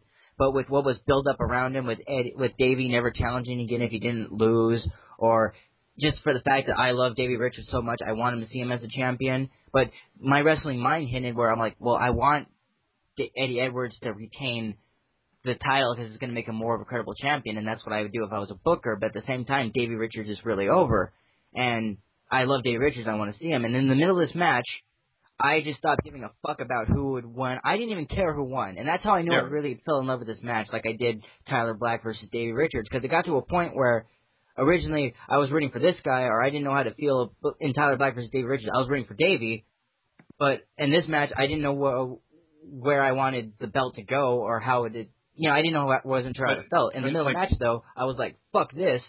Yeah. I don't care. I want this. This is just that amazing. I don't care who wins. I felt the exact same way. It's just like a case of like the harder they work, the more it's like, yeah, they've already both proven that they deserve it. So, so like, I mean, whoever wins, like, it doesn't matter. They both did an awesome job. Like, I'd say Oh, go right ahead. I'd say my favorite spot of the night was when like Eddie Edwards does like a double stomp on Davey Richards, I believe, on the outside and through a table, and then Richards is like, "Oh, you're gonna do that," and he fucking, I believe, double stomps him twice. Like I think once on the railing and then once in the Tree of Woe, was it? Oh yeah, that. Ow. He did, yeah. He just like Eddie Edwards does it to him once, like tremendous spot, but then like Davey just does it 2 separate times in succession and proves how good he is at it. Yeah. He is at it. And then and speaking of, what was the word that you said that started with a P? Damn it. I can't recall. Succession. You know, they're like if you're doing something in a series of moves. Yeah, and something in quick succession. Yeah, quick succession. Speaking of quick succession, why did I say P? It started with an R. That's what confused me. Fuck! Succession, yes. Yeah, succession. Ah! Don't worry, man.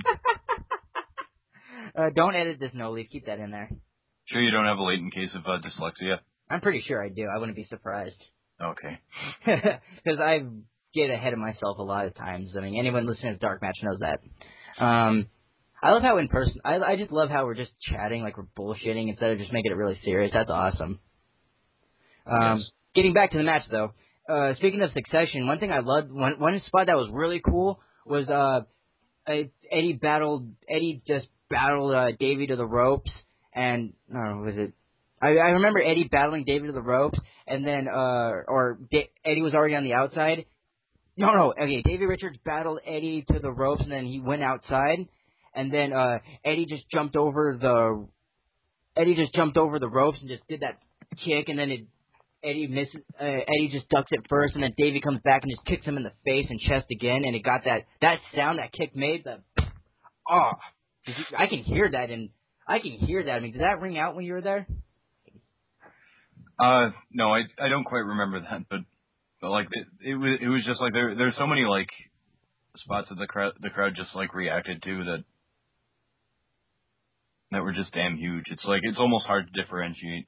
Yeah. And speaking of the crowd, dude, I gotta say, it wasn't one of those one-sided things where you wanted this guy, the crowd, a majority of the fans wanted this guy to win, or it was one-sided. It didn't feel that way. It was back and forth, like straight in the middle. Let's go, Eddie! Let's go, Dave! Yeah, they were dueling. There were quite a ton of dueling chants. There was just a huge amount of respect for both men in the ring, and that's one of the things I loved about this match. And Eddie Edwards and Davey Richards fed off this.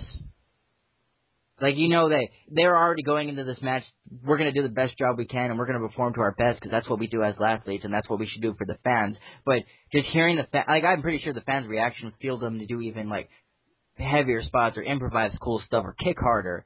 And that's really cool. It just shows, like, a wrestling fan can... the audience can make the match have more of an atmosphere, and it just makes it more of an experience to watch it, you know? Yep. It was like pretty much like by the last like 15 to 20 minutes of the match, like everyone was on their feet. Oh yeah. Remember when Eddie Edwards got his leg stuck in the rope, and then Davey got to the second rope and his leg was caught, and he didn't want to do it at first, and Eddie was like, "Come on, do it!" He was like, "Okay," and it double stomped his bad knee that was already caught on the ropes, and it just fucked up his leg even more. Yeah, I do remember. It was like Rorschach talking to Dr. Manhattan. What are you waiting for? Do it! It's like for that title, yeah. It was so awesome. And you would think that took Davey out, but it didn't. Not Ed. Similar names, Eddie, Davey. You think that'd take Eddie out, but nope, he still kept going. And there's that spot in the middle of the match where they're battling on the top apron. They start headbutting the shit out of each other, like, Remember that? Yeah. But first time was that at the point where the crowd pretty much started chanting like, "This is awesome"? Or yeah, or a 5-star match, or all those chants that you normally hear when a crowd really likes it. You know, match of the year, this is awesome, or please don't stop, or you know, Davey Richards, Eddie Edwards, like all the cliche chants you hear. Not cliche, but just the chants you hear when a crowd really, really likes something. You heard it in this match. It was. There was not a shadow of a doubt. No one in this audience hated this match. Everyone loved it.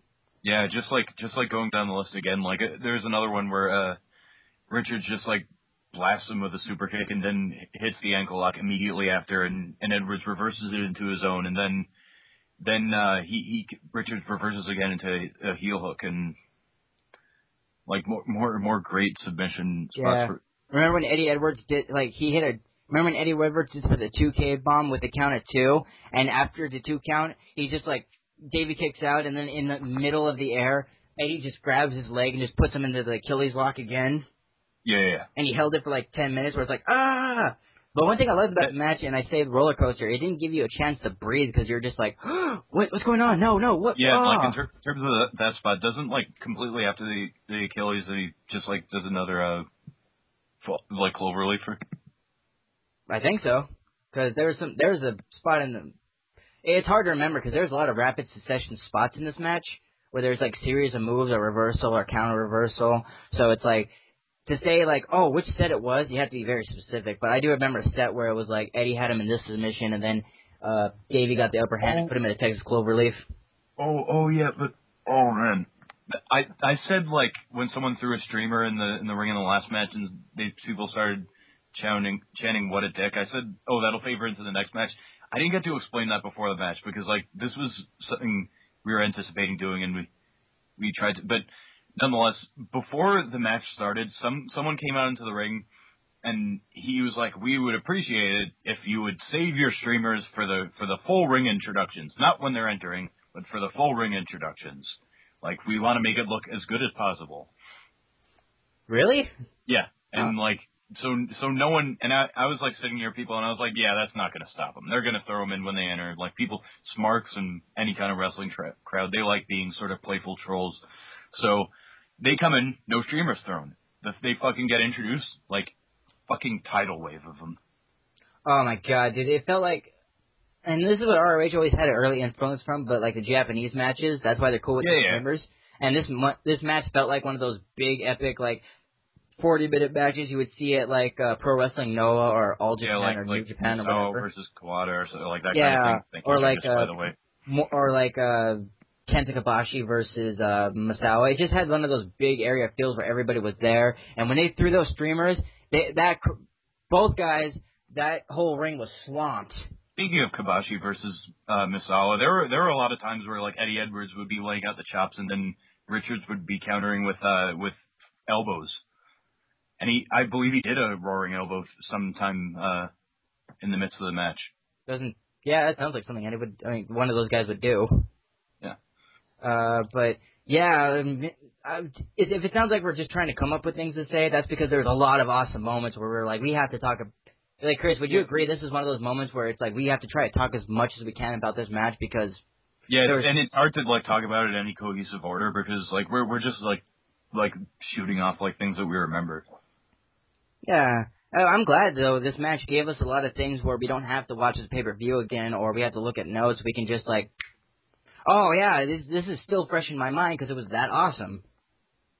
But yeah, I mean, anything else do you want to talk about, or do you want to get to like the finish? Because like I thought they actually had a good choice, like better choice than the tag elimination match. Yeah, I thought the tag elimination going into when I saw the tag elimination match, I thought that was the match that was going to steal the show, and I was just like, no, but Davey Richards and Eddie, I want them to do it. I was wrong. This was the main event, stole the show as it should have because it is the main event and it stuck out. And getting to the finish, and I'll give my opinions on what we thought about the match, but I mean we already did, but just like final thoughts. But let's get to the finish. But yeah, basically it ends with, like, Richards pretty much, like, giving it every single thing he's got with strikes. Just, like, hard punches, like, clothesline, and he kicks.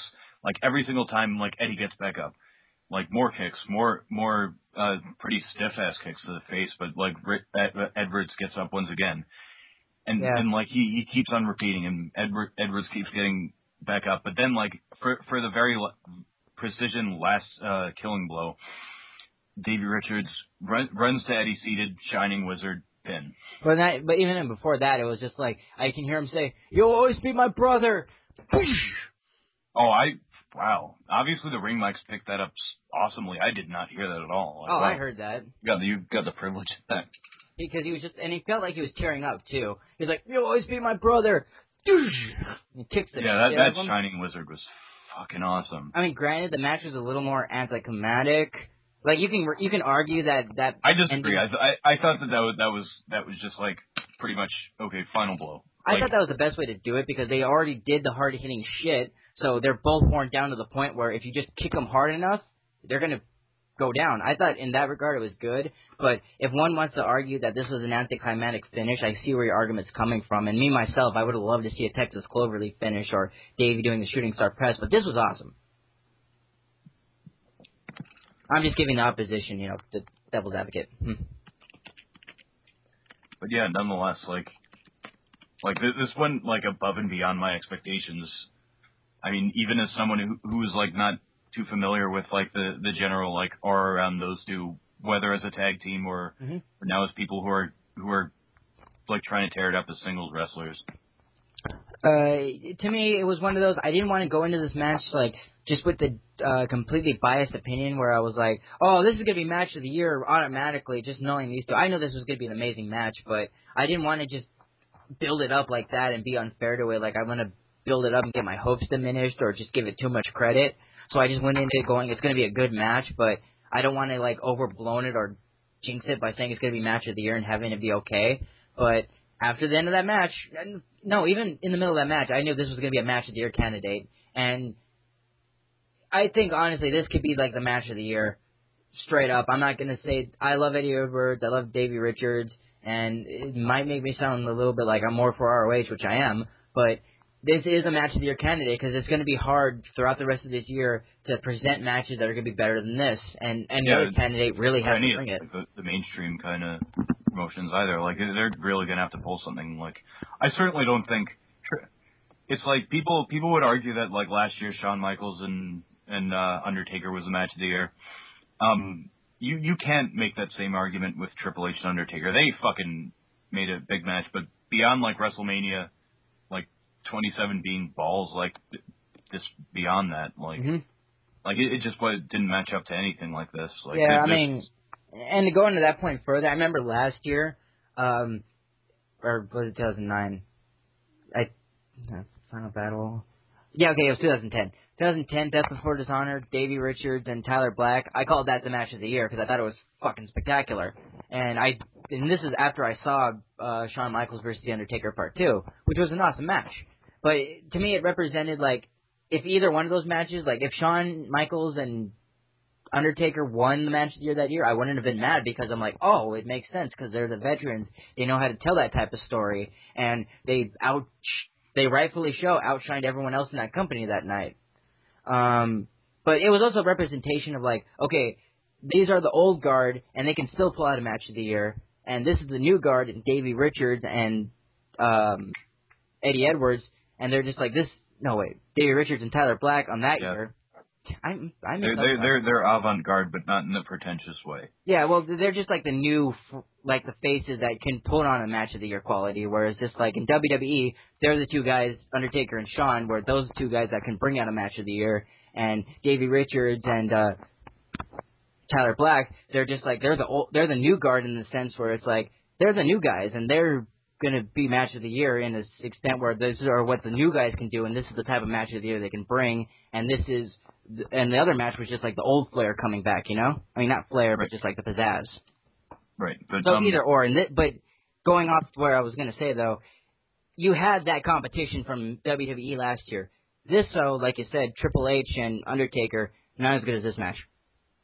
I mean, Christian Orton, great match. Doesn't compete with this, though. Yeah. It's a candidate, but it's not going to beat this. Yeah. But, so, calling this match of the year... After what I saw, and I recommend anyone watch this pay-per-view, you can have your own opinions, but just watch this match, and you will see athleticism and just these guys performing at their best. And anybody out there who says Eddie Edwards never deserved to be a champion or was not a champion, after the way he fought in that match, that guy's an established champion, and anybody that's going to take away anything from Eddie Edwards' title reign after this match who said he never deserved that belt, fuck you, because that's the type of match a champion should be having. That's the type of match that a champion should the valor and the way he fought and how much heart he had, that's a champion. And Eddie Edwards, he might have not had that much title defenses, and when he did have title defenses, they were good, but he didn't have as much as Bryan Danielson or Samoa Joe or even Tyler Black. But the way he fought in that match, he was a champion. No one take that away from him. He was a champion. Yeah, most definitely. And like after the match, like was even more like emotional with like Davey Richards getting on the mic. Like they're pretty much wiped out, but they eventually get past the stick, and he's like they're chanting Edwards' moments. Richards, without like any spites, is like this is his moments, and like you fans and like all the boys in the back, like the only family I have. Like my grandparents are pretty much both died. Like his marriage ended, and like everyone else, like despite that, everyone else, like fans and the boys, they're my family. I'm not gonna lie, dude. Like there are rare moments in wrestling where I'll cry when something happens, or I'll tear up out of joy. And this was one of those moments because I'm one of those guys who's following Davey Richards a little after the American Wolves had the latter end of the American Wolves title reign to all the way from Tyler Black versus Davey Richards all the way to now. I followed that guy, and I rightfully just was like, he's my favorite wrestler. I love this dude. And to really see him after a match like that, and then just to come out on top, and you know about his struggles and what he had to do to get that belt, and how long he's been just this much of a talent guy, and all the work he did leading up to this moment in various promotions, and just getting by on work rate and reputation. For me as a fan, seeing him prevail after that epic of a match, and just, you know, having his moment after all the hardships he's faced was like, that made me tear up and cry a bit, because when the bell rang, I cheered really loud, and I know they couldn't hear me, but I cheered really loud, and I started tearing up when he gave the speech, and especially when he was just like, I'm sorry, this is going to sound, I have to do this, but keep in mind, hey Grandpa, hey Grandma, look, I have the belt, I did it. Yeah, that was just awesome. Like, I cried. I'm not gonna lie. That was one of those moments that made me cry. It felt so fulfilling. You know, even just being a fan, that felt like it gave you something. You know, like your home team winning the World Series. It felt like that. And like Eddie Edwards, like taking the mic from him, and like right after he thanked Edwards and saying, "Hey, like you spend all your life like thanking other people. Why this is your moment? Like this is you. Stop like giving it to other people. You earned this. You did this." Take it. It was. I loved every moment about the end of the. I love the level of respect the fans showed to Davey and Eddie. I love the level of respect that Davey and Eddie showed to each other. The performance I saw, what this match meant. This match encompassed everything that's in a good wrestling match. Again, anyone can watch this match and have their own opinion about it, and you're free to do so, and I encourage it. But it was just, for me, it encompassed everything that made a good wrestling match. And that's why I feel, you know, like inclined to be like, ROH is not going to be that company that let me down. TNA was the company that got me back into wrestling admittedly because of the wrestling and the wrestling talent they had there. But TNA became the TNA we all know today and just unrecognizable. So I felt like whereas they spit in my face, ROH never let me down or just disappoint me to a degree where I was just like, fuck this, I'm out of here. ROH will always deliver in big ways. They might not, some shows certainly might be better than other shows, and some talent is better than this, but better than other talents, but ROH never as a promotion let me down. They always had good, palatable wrestling, and I was proud to say I was an ROH fan. I would show matches to non-wrestling fans and to people, you know, I just show ROH matches to non-wrestling fans, and I do that without feeling embarrassed. And this match was one of the, for ROH to justify them giving me good wrestling and to put my trust in them, this match justified my trust into them. Whereas other companies let me down, the company always continues to be like, oh, here, you like this, and it justifies me being a fan. But yeah, like, I mean, as someone who's very green to like I said, this kind of scene, really turned me on in the entire thing. I mean, beyond like the cards that I'd seen in the past, like the ones the few that I'd been able to scrounge on over the internet, some of the stuff that ROH themselves posted on YouTube, been able to see, like, and the stuff I showed you, like this, yeah, this is definitely, you know, like Joe and Morishima, that kind of stuff, and this is definitely the type of stuff that's going to make me keep coming back. Like I'm most, like, the time permitting or like priorities or responsibilities permitting, I'm most definitely going to go to the show on the 17th. And honestly, I think I might save up my money and just try to fly out there. Because if I just get a round trip flight, I think I could do it. And like honestly, there most likely will be a third dark match show. Like I'm willing to work on it if anyone else like once their internet show goes up, because like they'll be able to start anew. We'll be able to cover it, like stuff like that. Well, you know what, Chris? We're recording this right now. I call Super Mega Ultra Dibs on when ROH starts doing their show that me and Chris are going to be the ROH guys. No, you'll definitely be the fixture, and like I'll definitely try to do it, and like we'll rotate with me. also. You're my partner. You're not behind me. You're not in front of me. You're right next to me. But I say that with respect, dude. Sorry, but this talk of being in front of and behind is kind of. Oh, no, I'm sorry. I'm sorry to like sort of make the comment a little bit flimsy, but like it's like likewise, man. Back at you. And this has been the dark match. Well, let's not go to the intro just yet. Final thoughts about the pay-per-view though. Like awesome. Like it started off like a little bit like average to slow, like with Ciampa and versus Cabana and Bennett versus Jay Lethal, which entertaining, but nonetheless. But then it just like escalated with each and every match. And let's see. I know I've been giving my opinion all throughout this, but I'll give one final thought. This was okay. This pay-per-view had its faults, but those faults did not bog down the pay-per-view. In comparison to the good in this pay-per-view, it was, the good, the bad, the flaws and the bad didn't outweigh the good in this pay-per-view, and there was a misstep. There's a mishandling here. Like I would have booked a better person for Jay Lethal to face, or I absolutely hated the opening match. And if you booked the Young Bucks to fight Kyle O'Reilly and Adam Cole, don't put that on a dark match for the pay-per-view. I mean, it's cool for the fans to get like a match that the people watching on the internet won't get to see. I support that. But if you have something like the Young Bucks and Kyle O'Reilly and Adam Cole, put that on your card for everyone to see, because that's going to make your overall show look great. That's the only thing I'm really like, fucking ROH, that was a dumb decision. But, everything else was like, I'm still a fan. I love this, and amazing to watch, and thank you for putting this on. Yeah, I would definitely thank him also. And next time I'll come when the doors are open, or right when the doors open. But nonetheless, yeah, so we can have a cool review and a scoop. I gotta bust your balls just a little bit. Shut up. But yeah, like I'm Christopher Says, and I have to correct myself. The reason why I thought that Mike Elgin was Mike Mondo was because when I saw him last, they were tagging. So like there were two Michaels. One of them happened to be Mikey, and I thought that was Elgin. Well, yeah, he's Christopher Says. I'm Magpie. This has been an ROH review, and just to promote some stuff real fast, there's going to be, for those who live in the Southern California area, there's going to be a PWG show. It's their 9th anniversary show, I believe. Or, no, 8th anniversary show. There's some good wrestling. I'm going to be there for sure doing a live report. And if you're in the Southern California area, they're going to have some amazing matches.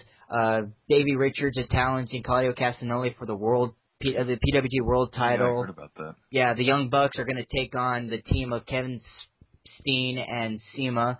Kevin Steen's going to have a rematch with the returning Pac, or as Pac's eventually known, the man that gravity forgot. Yeah, he's really awesome. I'll show you some stuff of his. And Loki is going to take on Chris Hero.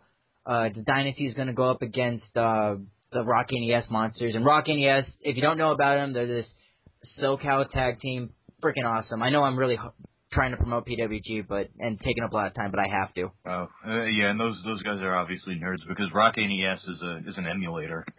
Yeah, these guys are geeks, but I love hanging out with them. They're super nice to me. So anybody within the sound of my voice who can hear this and isn't driving distance to Reseda, California, tickets are still available. Go see it. I'm going to be there. Am I going to tell you what I look like? No. But I am going to be there. I'm going to do a live report on that. And yeah, go to the show if you can and support any independent wrestling that you can see, whether if it's Dragon Gate, PWG, ROH, Shikara. Support it. Oh, and tail end comment, there will be no what gets more screen time than Jay Lethal tonight because, as we said, Jay Lethal got an adequate amount of screen time. Yeah. Dang, we don't get to end on a joke. We just got to end it on good nature. And who gives a fuck? They don't. Our listeners don't like jokes. Good point, yeah. Anyway, like I said, this is Magpie and Chris. This is Christopher Says.